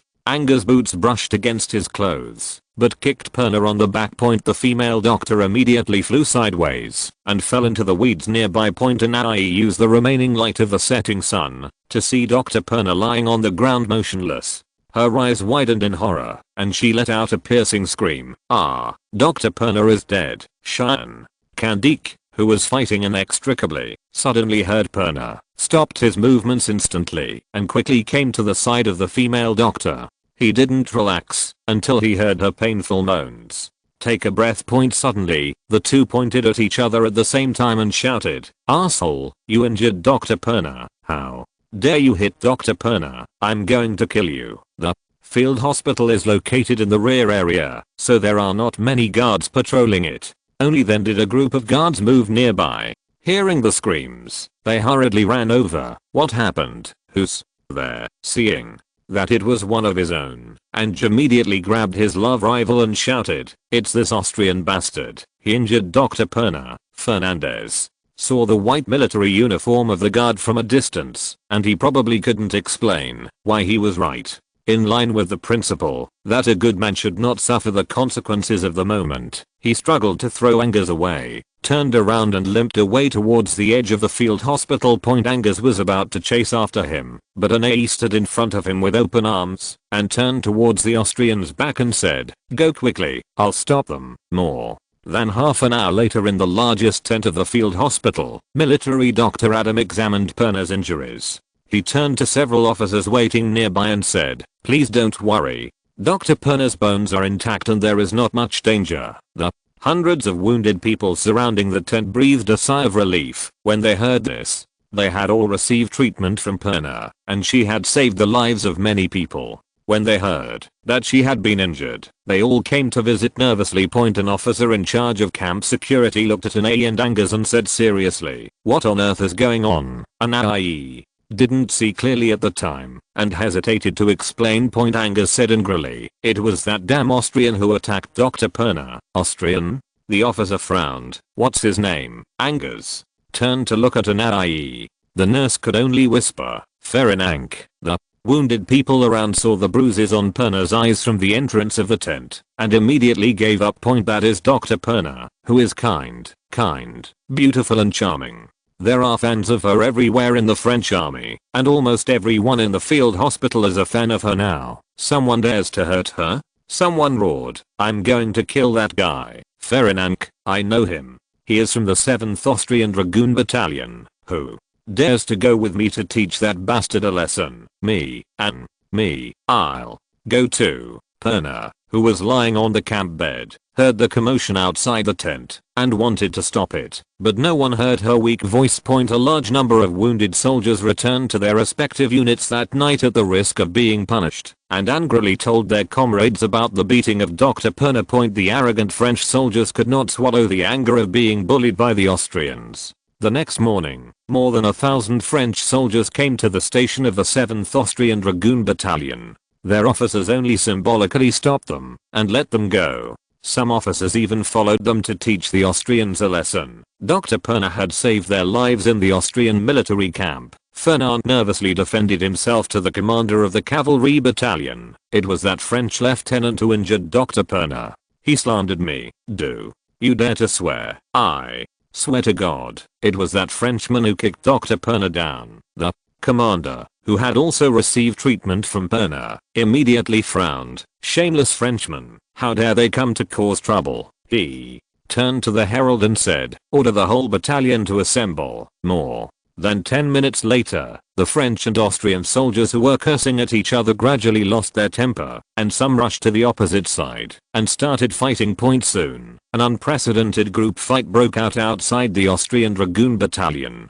Chapter 469 The Golden Cicada Escapes. Under the desperate shouts of senior French and Austrian officers, the soldiers on both sides did not dare to use weapons, but the group fight was extremely fierce. Finally, after the French Guards Corps arrived at the scene, more than 1,600 people who were almost losing their minds were finally forcibly separated. At noon that day, Perna looked at the hundreds of wounded outside the field hospital and she felt like crying. "I was beaten for no reason, and as a result, my workload increased significantly." She looked at the sky with panda eyes and made a cross on her chest. "God, what did I do wrong?" Paris 2nd floor of the Tuileries Palace.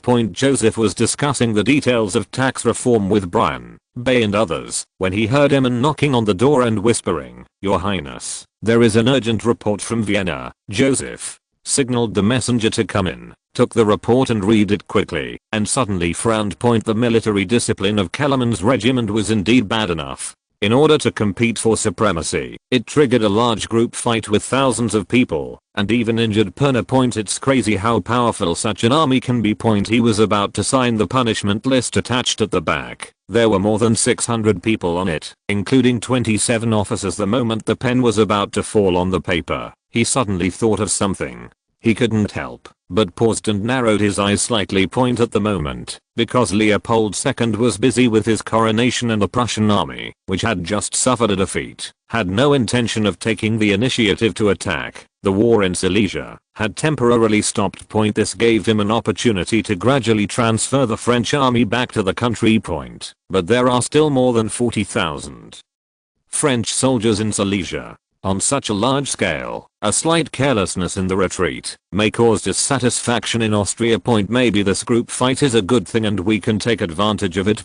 Joseph thought for a moment, drew a few big crosses on the punishment list, and then wrote in the blank space left for signature, for the actions that harmed French field hospital doctors, it is reasonable to give the perpetrators a stern lesson.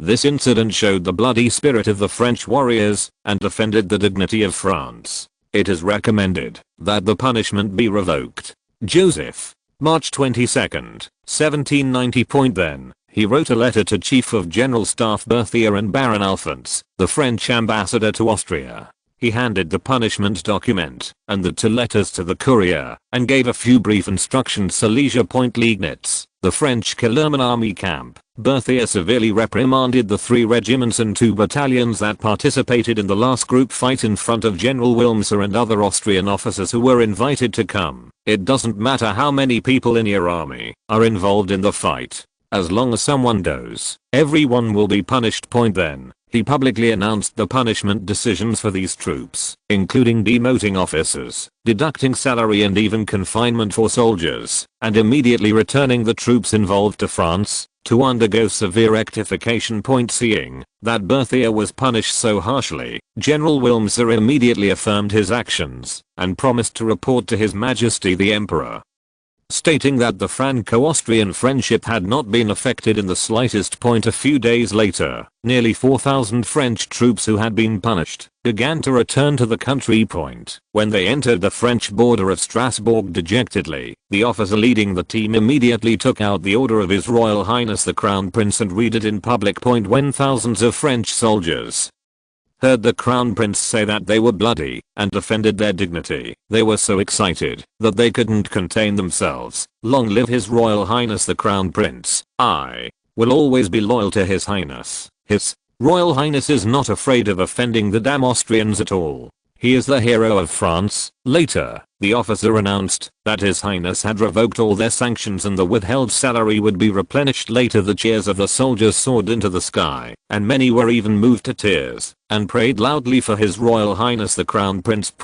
While these French troops were withdrawing from Silesia, the ambassador to Austria, Baron Alphonse, held cordial talks with the Austrian foreign minister, Baron Turgot. Those bastards dare to go to the Allied camp to cause trouble. Baron Alphonse waved his hand indignantly. No matter how severe the punishment is, I heard that the troops involved will be examined one by the gendarme in Paris. Well, they are going to be in bad luck. He looked at Baron Turgot and said very sincerely, Your Highness hopes that you can convey to His Majesty the Emperor that the Franco-Austrian alliance will always be unbreakable. Baron Turgot nodded repeatedly. Long live the Franco-Austrian alliance. I believe Your Majesty will understand this matter. In addition, are the penalties for the troops too severe? Especially those who did not participate in the fight. They will also be implicated. No, military discipline must be strict, Alphonse said firmly. This is the decision of the General Staff.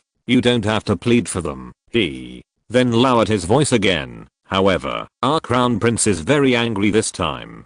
As you know, the injured Miss Perna and him, well, are relatively close, so he hopes that you will also severely punish those involved in this matter. A cautious look appeared on Baron Turgot's face. He had heard before that the identity of the female doctor who was beaten was not simple, and today he finally got confirmation from the ambassador to Austria.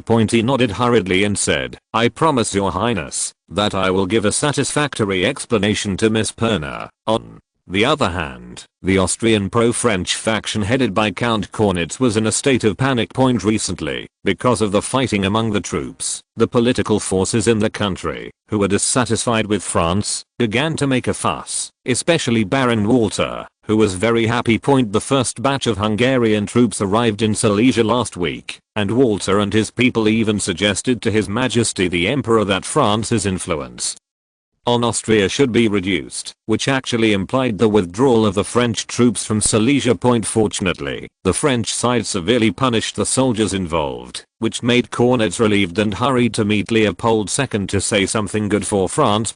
However, what he didn't know was that at this time, the coalition garrison in Silesia had another incident. Because Vienna issued a strict order, the Austrian army was severely punished for participating in the fight, and the whole army was full of resentment. However, a French artillery battalion commander brought people to the Austrian military camp for no reason, and said that the Austrians only knew how to beat women. Last time, they didn't dare to fight back when he came to beat them, and they even complained to the French general staff. Even his 5-year-old child disdained to do so. Since these people didn't use dirty words, the Austrians couldn't do anything to them. But the Austrian soldiers couldn't stand it. Finally, the angry Austrians, represented by several officers, agreed with the French battalion commander that the two sides would compete in the French camp 3 days later. Chapter 470. The bored Leopold II. The cold wind of early spring bent the weeds outside the village of Gilles, revealing the huge crowd below the slope. The leading Austrian officer pointed to the French camp in the distance and shouted to boost morale, "Let the French know how powerful we are." The 700 or 800 Austrian soldiers behind him immediately responded, "Teach those bastards a lesson, let them pay the price." However, when they walked to the top of the slope with great momentum, they all stopped. On the open space outside the French camp, there were twice as many Frenchmen standing in a semi-arc, looking at them with a sneer. "You." The Austrian officer swallowed his saliva and pointed at the French battalion commander who had made an appointment with him. "You actually came with so many people. It's simply despicable." The battalion commander stepped forward a few steps and said with a smile, "If you are afraid, go back." His words immediately attracted laughter from the French soldiers. The Austrian officer said stubbornly, "Who is afraid of you? If you have the guts, use the same number of people as us to fight." "It's my ability to find so many people." The French battalion commander looked behind him. "You can also go back and call for help, but I'm afraid the timid Austrians don't dare to come at all." "Humph, isn't it just a lot of people? There are so many Austrian warriors." The French battalion commander took out his pocket watch and opened the cover. "Okay, I'll wait for you for 2 hours and see how many people you can find." Several Austrian legions returned to their respective garrisons and described the arrogant appearance of the French. The Austrian soldiers who were originally unwilling to fight for fear of being punished suddenly became angry and rushed to the open space outside the French camp regardless of anything. 2 hours later, nearly 2,000 Austrian soldiers looked at the French, who were obviously getting nervous with pride, and at the command of the officer, they rushed up in a black crowd. Seeing this, the French battalion commander smiled and turned to shout to the soldiers, "There are too many of them, retreat." The French immediately ran towards the camp in a mess, but many of them were caught up by the Austrian soldiers and inevitably suffered a few blows. The news of the victory in the fight was quickly passed back to the Austrian camp, and more soldiers were encouraged to come and watch the fun or participate in it. Nearly an hour later, more than 3,000 Austrians blocked the French camp, watching the opponents, who were bruised and swollen and dared not come out, laughing wantonly and venting their previous grievances. At this moment, there was a dense sound of horse hooves in the distance. Before the Austrian soldiers could react, they saw Marshal Lacy with his guards and a large number of cavalry roaring in. Lacy received a report in the early morning saying that some soldiers wanted to retaliate against the French because of the punishment for the previous fight. He had just been reprimanded by Leopold II for this a few days ago and immediately led people back from the Breslau front. Then he saw the scene in front of him. Soon, both sides of the fight were gathered together with their heads down. Then, Berthier also came and quickly asked his men to count the number of French soldiers injured. A total of more than 420 people were injured. Marshal Lacy looked at the fighting French suspiciously, feeling that they seemed to be fine. Berthier said with a gloomy face, "The injured have been sent to the field hospital." "Marshal, this time your people came to our camp to make trouble and injured so many people. You must punish them severely." Lacy's face was also black, staring at the soldiers who made trouble, and nodded. "Please rest assured, I will not tolerate it." Leopold II, who was busy with the voting of the elector, frowned and looked at the report on the fight between French and Austrian soldiers, and couldn't help but feel annoyed. The number of people involved on both sides actually reached tens of thousands. According to the precedent of the French army last time, as long as someone in the company participated in the fight, all officers would be punished, so the number of people involved was extremely large. The report said that all the punished French soldiers had been transferred back to their country for rectification. In addition to those who were transferred back last time, because of the fight, the Kellerman Corps left in Silesia had only half of its troops left. He remembered the report submitted by the Minister of Finance a few days ago.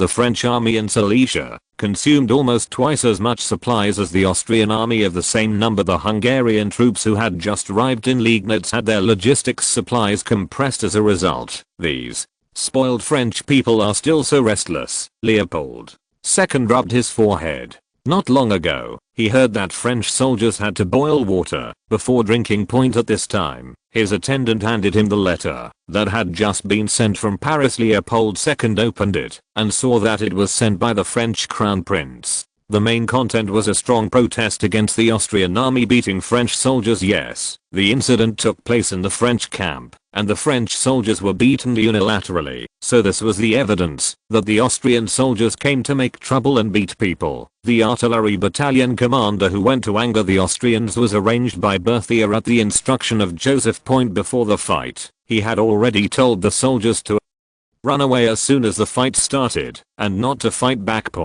Because they ran fast, less than 50 French soldiers were beaten, and they were all slightly injured. However, it was Berthier's men who counted the number of injured, and the location was in the French camp. In such a chaotic situation, naturally, what he said was what he counted. In the letter, the French Crown Prince expressed his dissatisfaction with the military discipline of the Austrian soldiers, and proposed that the French and Austrian armies should be temporarily separated to rectify their military discipline. In the afternoon, the anti-French ministers gathered by water also began to create public opinion. Of course, what they said was that the French army's military discipline was corrupt, which seriously affected the combat effectiveness of the coalition. In the end, Leopold II, who was upset by a series of troubles, wrote back to Joseph and agreed to let the French army temporarily leave Silesia for reorganization. This also happened to free up supplies for the newly transferred Hungarian corps on April 19.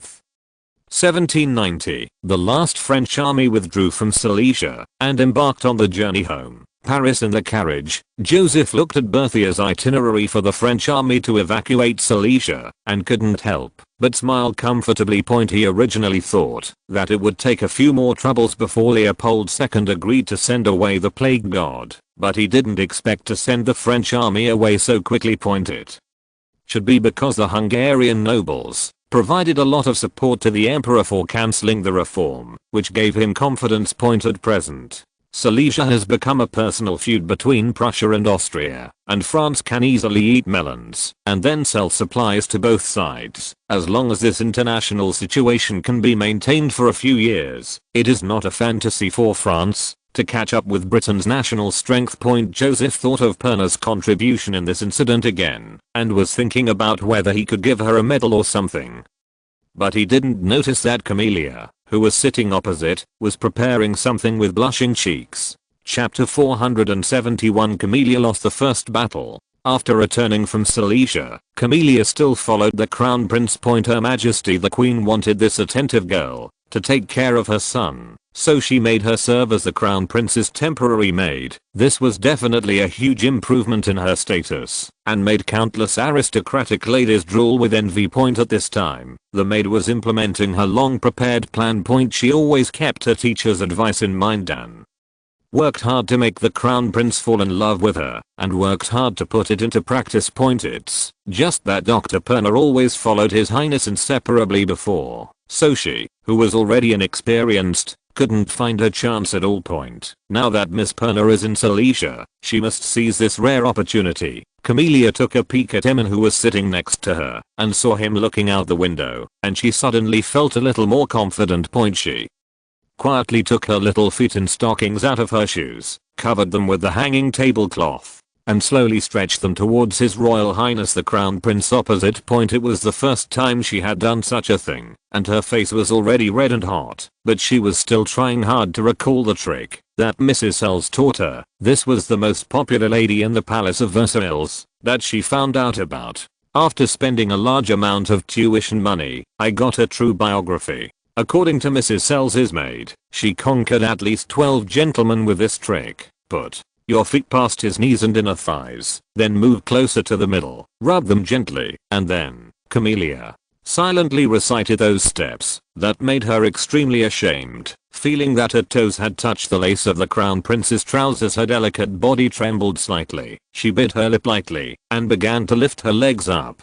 Her heart was beating wildly, hoping that His Highness would like this. Joseph finally made the decision to award Perna a silver medal of the Deras in recognition of the creation of a field hospital. He raised his hand to pick up a pen, preparing to write a commendation order to the general staff, but accidentally knocked over the teacup on the table. Hot tea spilled from the exquisite oriental porcelain, instantly dripping all over the table and flowing down the edge of the table. When Camelia's feet were less than 2 millimeters away from His Royal Highness the Crown Prince's tights, she suddenly felt a hot stream of heat covering her stockings, and then the top of her feet started to hurt. Tears almost burst out of her eyes, but she could only grit her teeth and dare not show any abnormalities. She was about to retract her feet when she saw the Crown Prince bending down to clean up the water spilled on the floor, and she suddenly panicked. Her feet are still hanging in the air. "Your Highness, please let me come." Eamon's voice appeared like the sound of nature and saved her life. Joseph sat upright again, moved to the side, and nodded. "Sorry to trouble you." "Thank you very much." Taking advantage of the moment when Eamon stood up, Camelia took her foot back as quickly as possible and reluctantly stuffed it into her shoe. Joseph raised his eyes and saw Camelia's face was red and hot, with tears leaking out of the corners of her eyes. He asked with concern, "Are you feeling unwell?" No. The maid tried her best to smile. I'm fine. After returning to the Tuileries Palace, Camelia, who had lost the first battle, took advantage of the fact that the Dauphin was discussing matters with Archbishop Bryant. She hurriedly returned to her lounge, took off her shoes and socks, and saw that a pair of pink feet had been burned. "It's as red as boiled shrimp."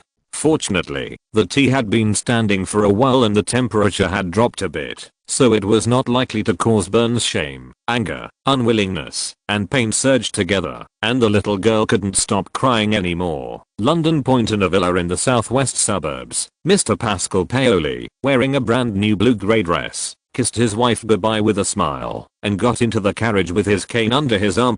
The breeze blew against his face, making him hum a song. Paulie is in a very good mood because he has made huge gains in both career and love recently. He first met Isabella, a gentle and beautiful British aristocratic lady, at a salon last month. Her father was a baron and his family was well off. The young nobles who pursued her could be arranged from St. James's Palace to Buckingham Palace. Who would have thought that this angelic beauty looked indifferent to everyone, but was attracted by his demeanor and conversation, and soon fell in love with him. Although he has been married for many years, as a well-known politician, it is normal for him to have a lover when he was obsessed with the beauty of love.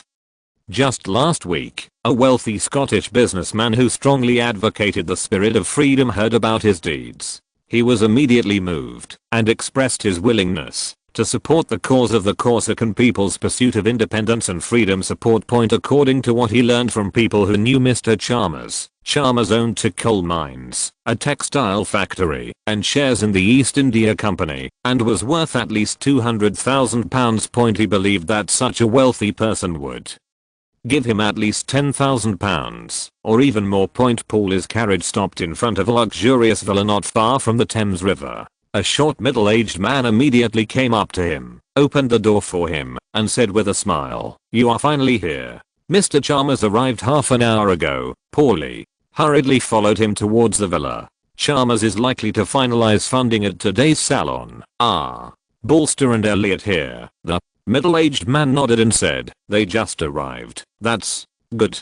Paulie sighed. "That's understandable. After all, Mr. Chalmers has never seen me before." Although he said this, he was still a little dissatisfied in his heart. Chalmers was actually worried that he, the Corsican leader, was fake and asked 3 senior officials of the Corsican Restoration Organization to participate in the funding. In desperation, he had no choice but to let 3 generals come to England by boat. Although this may delay their rejection of the tax bill proposed by the pro-French faction in the Corsican parliament, if they can get large sums of money, they can buy more MPs to support them in the future. The salon had not yet started, and Mrs. Henry, who hosted the salon, enthusiastically ordered the servants to greet Paulie and others. Then Paulie saw a wealthy Scottish businessman wearing gold-rimmed glasses who looked smart and capable.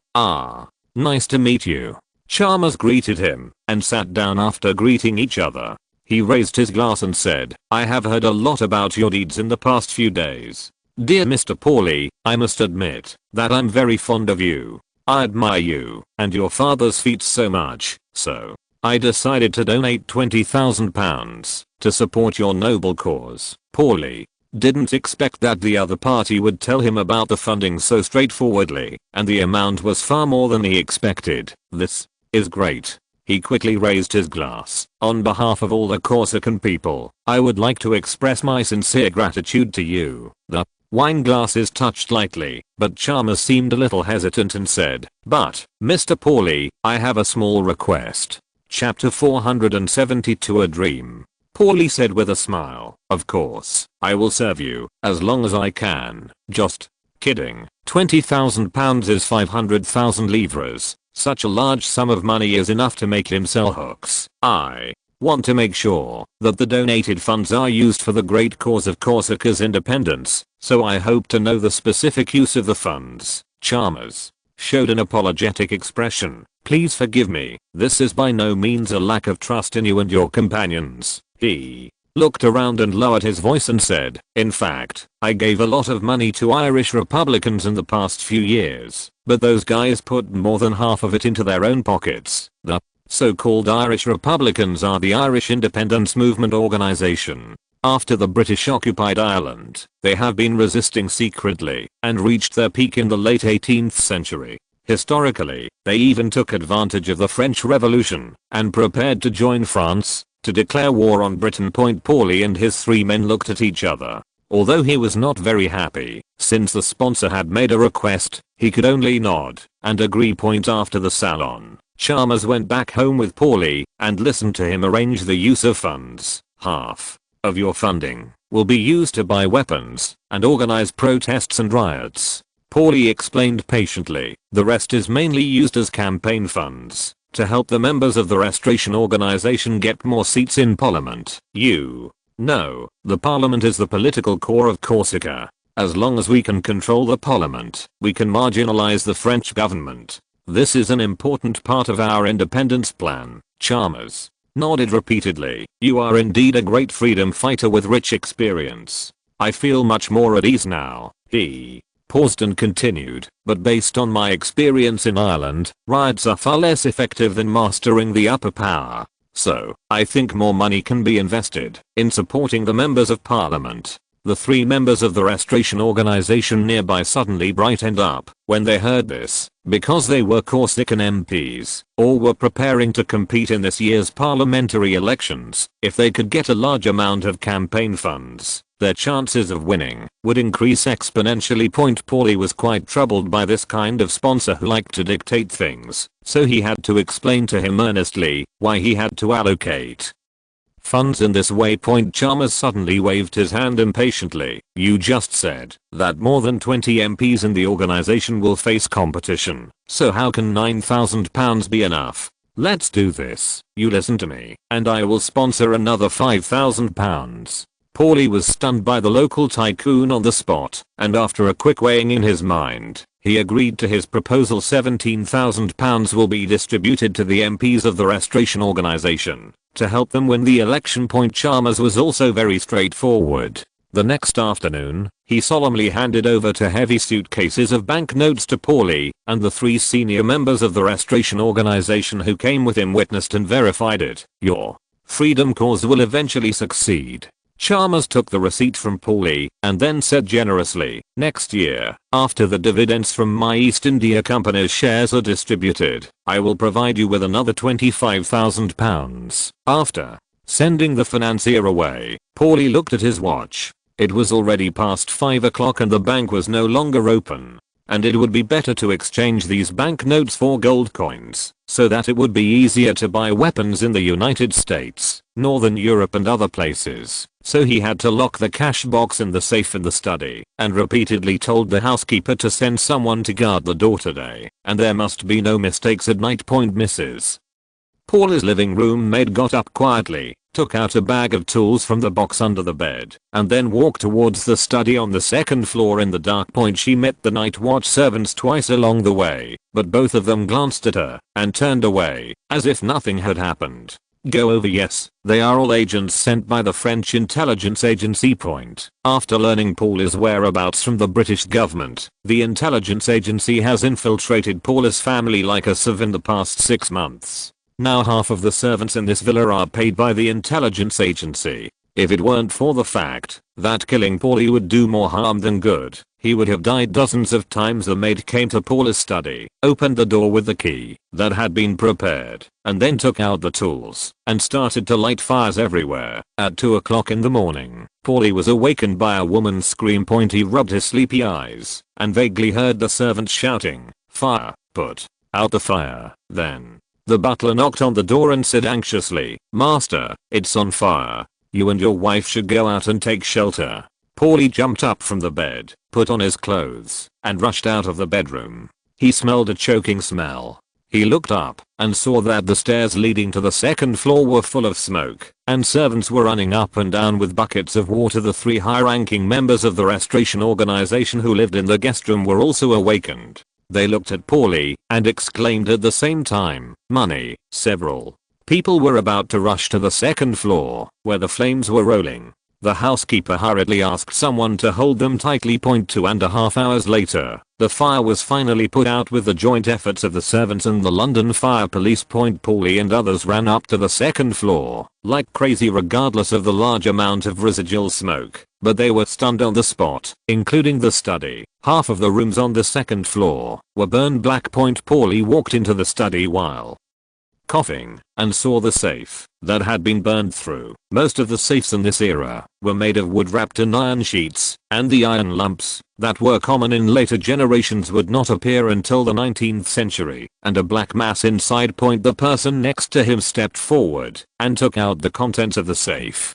He could still vaguely see a black object in the shape of a piece of paper, and his face suddenly turned pale. Damn, this is £25,000 more than 10 days later, at a secret meeting of the Corsican Restoration Organization, Bartolio banged the table and roared, "Originally, we had hoped to win more than 2/3 of the parliamentary seats. It's all because of the fire." He was one of the 3 people who witnessed £25,000 being burned that day. Others in the room also looked gloomy. They already knew that the Scottish Reg had provided them with a large sum of money, and each of them could receive close to £1,000, or more than 20,000 livres. But now, because of an accident, everything is gone. Suddenly someone asked, "Mr. Bartolio, why did the fire suddenly happen?" "I don't know about that. The fire police said it might be a rat." Everyone fell silent again. Later, Giuseppe, one of the top leaders of the organization, clapped his hands and said, "Everyone cheer up.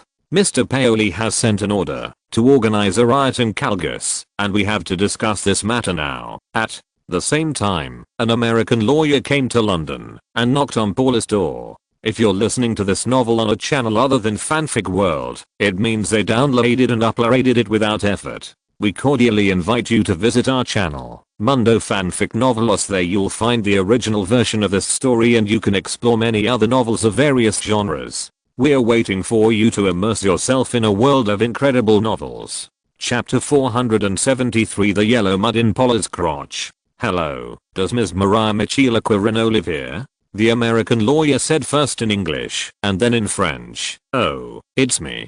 Mrs. Paoli nodded. "Now it's Maria Michela Paoli, and I'm married." "Who are you?" The man hurriedly handed over his business card. "My name is James Denton.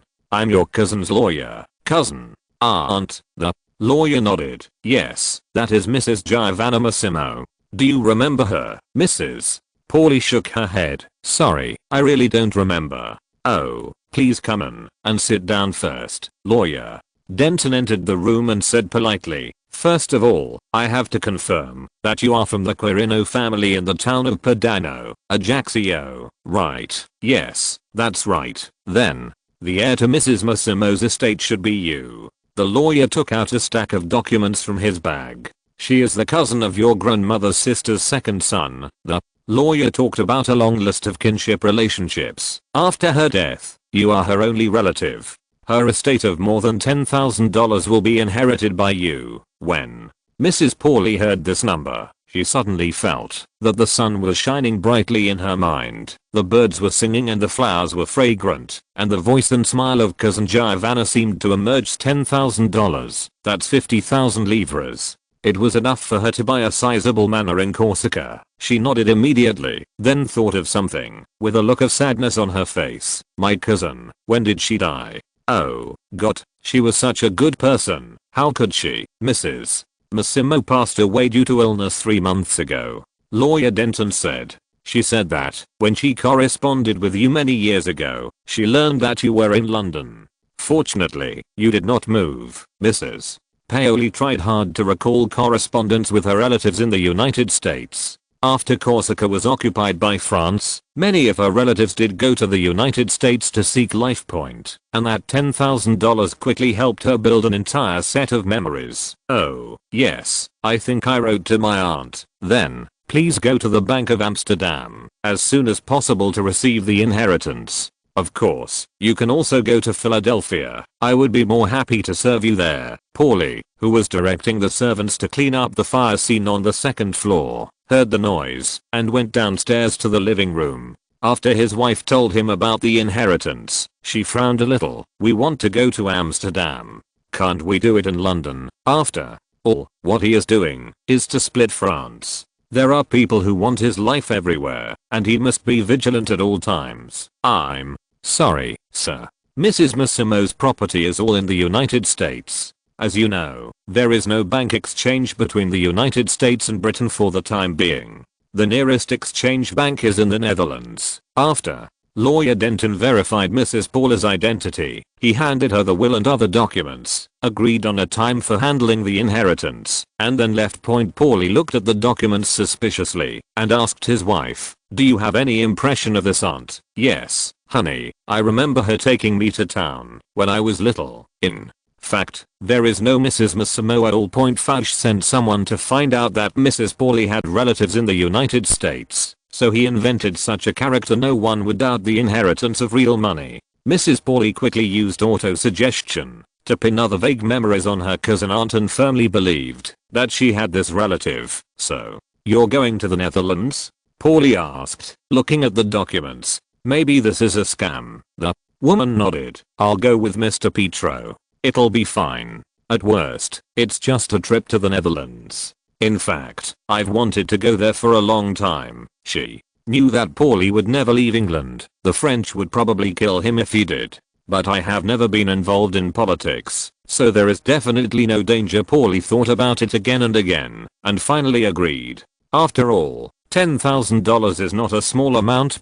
Less than half a month after his wife left for the Netherlands, accompanied by her housekeeper, Pauly received a letter from her. The letter was full of excitement, telling him that the inheritance was true. She had received a $10,000 money order from the United States and had cashed it. Moreover, my aunt's inheritance is far more than just cash. There is also a lot of real estate and land, but I don't know the specific value. Maybe I will go to the United States in the future. Pauly was also very happy. After he joined the Restoration movement, all his income came from funding from others, and his life was not very wealthy. Now with this inheritance from his wife, he can finally live a good life. Not long after Mrs. Pauly received the inheritance from her cousin aunt, a high-level meeting of the organization was held again in the secret stronghold of the Restoration Organization in Ajaccio, Corsica.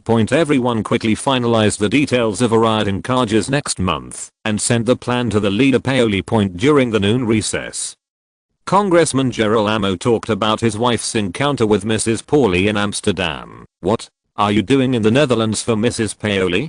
Giuseppe asked casually while drinking coffee. It seems to be to inherit the inheritance. Girolamo said, she mentioned a few words to my wife. She has a distant relative in the United States who left her a large sum of money. Seeing that no one cared, he continued, maybe tens of thousands of dollars, and real estate and so on. It's really a windfall. Of course, Mrs. Pauly had never met his wife, let alone said anything.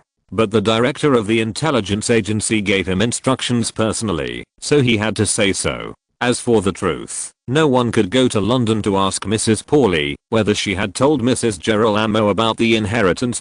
Yes, Girolamo was turned over by the French government a long time ago. But because he was not in a high position in the organization, he had not been of much use except for providing some peripheral intelligence.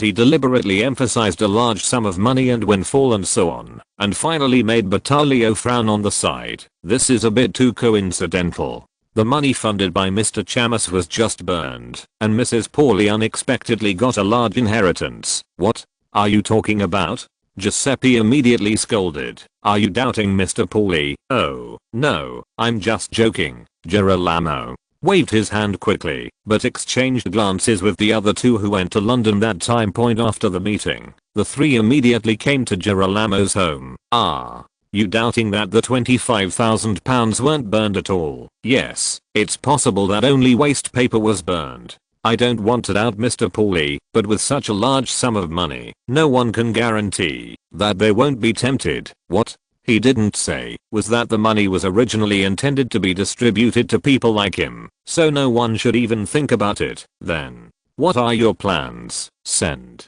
someone to the Netherlands and the United States to check. Chapter 474 Honest Man. The second floor of the Tuileries Palace. Joseph watched Brian's back disappear, then looked at the annual financial report on the table, shaking his head and sighing. Although France's industry and agriculture are now booming, France's debt growth rate has increased significantly again after a brief decline at the beginning of last year. Last year's total fiscal revenue was 580 million francs.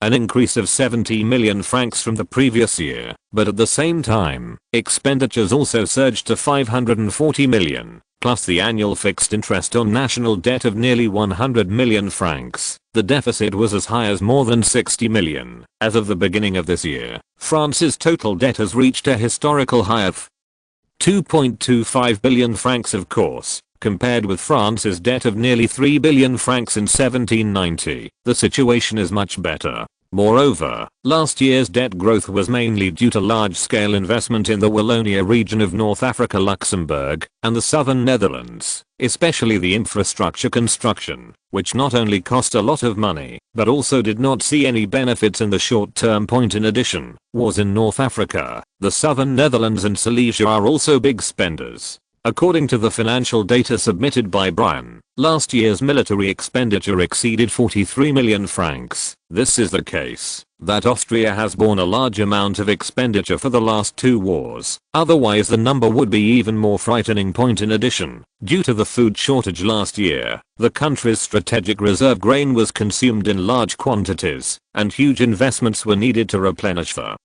grain reserves. After all, until 1795, the climate in Europe was not very stable. Although there was no famine as serious as last year's hail, small-scale harvest failures still occurred from time to time, and it was necessary to be prepared for any eventuality. This cost nearly 10 million francs to buy food. In general, if there had been no war and no food hoarding, the long-lost balance of income and expenditure should have been achieved. However, Joseph was not at ease at all. Because he knew very well that many of his previous reforms were based on eroding the interests of the nobility, especially the old nobility, from their control over the national economy to various privileges, to feudal rents and taxes. They were almost completely cut. The reason why there is no major turmoil in French society at present is that the income from the Industrial Development Fund and the King's Fund has been used to stabilize the nobles. Once the income of these funds is insufficient, the old aristocracy will be dissatisfied, and the accumulated resentment against the royal family will burst out. As for the result, although it will not be like Austria, where the reform was abandoned halfway, after all, the capital aristocratic group has already reached a certain scale, it is still entirely possible that the country's development will stagnate, or even regress for a few years. Among them, the profitability of the Industrial Development Fund is particularly important. Originally, according to Joseph's plan, with the dividends of the Industrial Revolution, the return on investment in industry should be more than 30%. After the initial results of industrialization, this figure can even reach 200%. In history, Britain took advantage of this wave of takeoff and achieved the empire on which the sun never sets with such a return situation. It is completely feasible to incorporate the old aristocracy into the overall situation of national industrialization and realize the transition from land aristocracy to capital aristocracy. However, the current industrial return rate in France is less than 10%, which was achieved by Joseph with a lot of black technology. In the final analysis, France's social system is still the same as that of the feudal era. From the tax system to administrative management, it has seriously hindered the development of industry. Joseph couldn't help shaking his head and smiling bitterly. In fact, a thorough revolution is the simplest and most effective solution. The British took advantage of the Glorious Revolution to develop a complete set of political and economic models suitable for industrial development. Take the tax reform that is the most troublesome for him now. Historically, France cut all tax farmers and nationalized the tax they paid, solving the problem simply and crudely. Yes, that's right, it was the work of the Jacobins, but Joseph had to do the same thing while maintaining national stability, which was much more difficult. There are two key difficulties in abolishing the tax farmer system: money and people. In terms of money, it would be best if the tax farmer could lend the original tax to the government in the form of a loan and collect some interest. In this way, the government can gradually repay the money with the taxes received later. Of course, Joseph knew that the tax farmers would not agree to lend money. After all, you are touching their cakes, and you still want them to cooperate with you. So first of all, you have to get a large amount of funds to support fiscal expenditures. It is estimated that at least 200 million francs will be needed. The second is people. Tax officials are the most prone to corruption. Louis XIV was helpless because of tax corruption, so he had to adopt the tax farmer system. Joseph took out the previously formulated tax reform planning document from the drawer and began to revise it carefully. At this time, the sound of Ammon knocking on the door came from outside the house. "Your Highness, Mr. Robespierre is here." Joseph smiled immediately. "Please let him in." The door opened, and the blonde, slightly fat young man followed Ammon in, glanced at Joseph nervously, and immediately saluted. "It is an honor to be summoned by you, Your Royal Highness the Dauphin." Joseph stood up and gestured to the sofa. "I'm also very happy to see you. Please sit down." After resolving the Charter's inheritance lawsuit last time, Robespierre did not work at the Notary Investigation Bureau after all, but took advantage of the influence of the case to become a trainee prosecutor at the Paris High Court. Robespierre sat down awkwardly and asked hurriedly, "Your Highness, what can I do for you?" Joseph immediately coughed lightly and said in a very serious tone, "Mr. Robespierre, are you willing to fight desperately for France, for His Majesty the King, and for all the people, even in the face of great danger?" He prepared several opening remarks, and finally felt that this most middle-aged one might be more suitable for Robespierre. Sure enough, the latter immediately stood up again excitedly and nodded vigorously. "Yes, Your Highness, I'm willing to give my life for France." "Very good." Joseph continued, "You are the most noble and incorruptible person I know, so only you can complete this important task." Robespierre did not expect that the prince would have such a high opinion of him. He felt dizzy and immediately said without hesitation, "Please give me your orders. I will never let you down." Joseph maintained a solemn look. "I hope you can serve as the inspector of the newly established National Tax Bureau." Joseph knew that if there was only one official in France who was not corrupt, that person must be Robespierre. Chapter 475 Real Estate Development. Historically, Robespierre was a little too radical in his actions, but the fact that he was called incorruptible was enough to show his integrity. After the Jacobins came to power, as the de facto supreme leader of France, he was indeed wholeheartedly working for the welfare of the people. At least he thought so subjectively, and never used his power for personal gain. At the same time, he also had some hatred of the rich. Combining these characteristics, Joseph believed that he was the most suitable person to supervise the tax system. No one else. Robespierre seemed to be relieved and a little discouraged when he heard this. Your Highness, although I have no experience in taxation, if you ask me, I will do my best to do this job. However, I don't think it seems to be as full of risks as you described before. No, you obviously underestimate the danger of this position. Joseph said, you will be threatened, intimidated, and even face violent means in the future. Of course, more likely to be bribed and bought. Seeing that Robespierre was still full of doubts, he told him in detail about his plan to abolish the tax farmer system, so that and the interests involved. Originally, all the taxes in the country had to go through the hands of these tax farmers, which was a huge sum of more than 500 million francs. They would do anything to keep this piece of fat meat. Robespierre became nervous, but still said firmly, Your Highness, please rest assured, I will not be afraid of any threats. Joseph nodded with satisfaction. You will assist Count Fulco. Oh, he is the newly appointed director of the tax bureau, and build a national tax system together. Fulco was the finance minister who took office as an emergency after Colonna was dismissed. He only served for 3 weeks before Brian took over the position. This person is very good at finance and is loyal to the royal family, so Joseph made him the head of the tax system.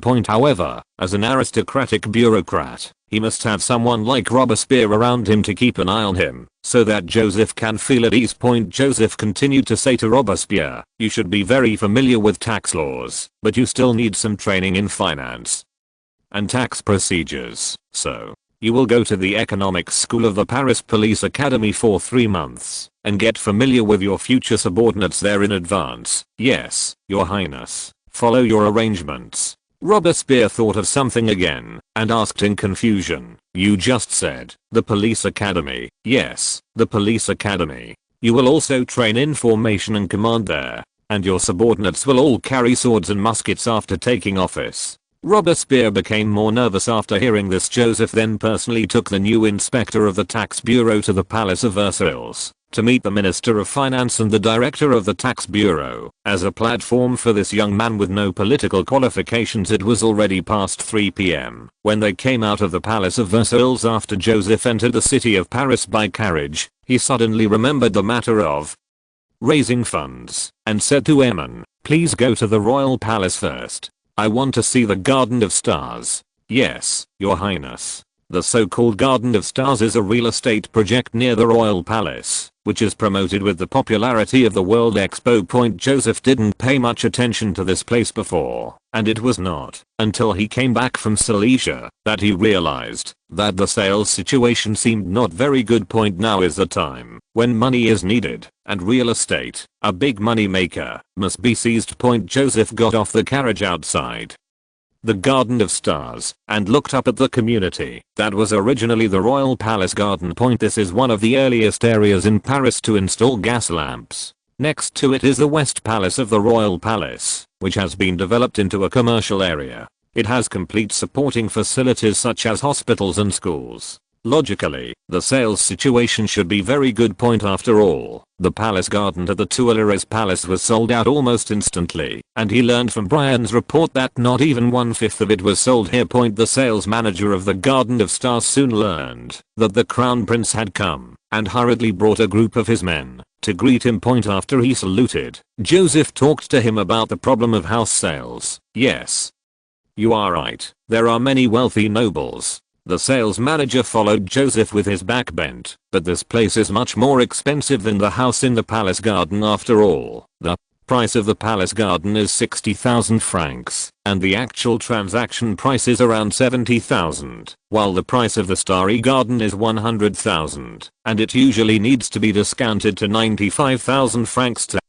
be sold. The sales manager continued, everyone thinks that the palace garden will install gas lamps sooner or later, and the price here may drop by then, so everyone is waiting. Joseph frowned. Real estate is the same in any era. Buy when it goes up, and don't buy when it goes down. This has formed an expectation of price reduction. No wonder it is unsellable. After a little thought, he told the manager, please choose the most conspicuous house and hang my badge. Then, Advertise in the newspapers that there are only 10 houses left in the most expensive and luxurious residential area in Paris. Remember, it's not about being a GG, but about getting reporters to write news reports, emphasizing that only the most prestigious people can live here, and the house prices will never drop. After that, all those who come to buy a house must first draw a number, and only those who win the lottery can buy it, and the price will increase by 1,000 francs every month, and no bargaining is allowed. Drawing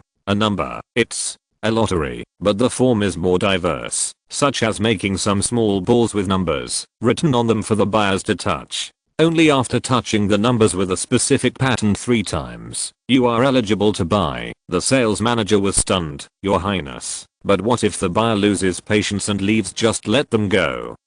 Joseph smiled. Afterwards, you can have someone sell numbers to people who want to buy a house, but didn't draw a number in the name of the starry garden manager. 2,000 francs per number. Just kidding. Just over 100 houses. The rich people in France and even Europe are eyeing this place. It would be strange if the hunger marketing and concept marketing of later generations were not sold. Less than a quarter of the area of the Royal Palace garden is used, and the second phase of the project will be built later. If all are sold, the net profit can reach 20 million francs. After that, the vacant land near the Louvre will be developed. The vacant land between the Palace of Versailles and Paris will be developed, and even the woodland behind the Palace of Versailles can be used to build a community. There are tens of thousands of nobles crammed into the Palace of Versailles, and the per capita housing area is so small. It is time to improve the living environment for everyone. Previously, I spent so much energy on Fashion Week, the World Expo, and spent money on laying gas lamps, trying to improve the status of Paris. Isn't it just to collect interest from real estate? End of this chapter. Thank you very much for reaching the end. Don't forget to like. Looking for more exclusive content and immediate access? Subscribe to our Patreon. Remember, every like, subscription, or donation encourages us to continue. Thanks to everyone. See you in the next video.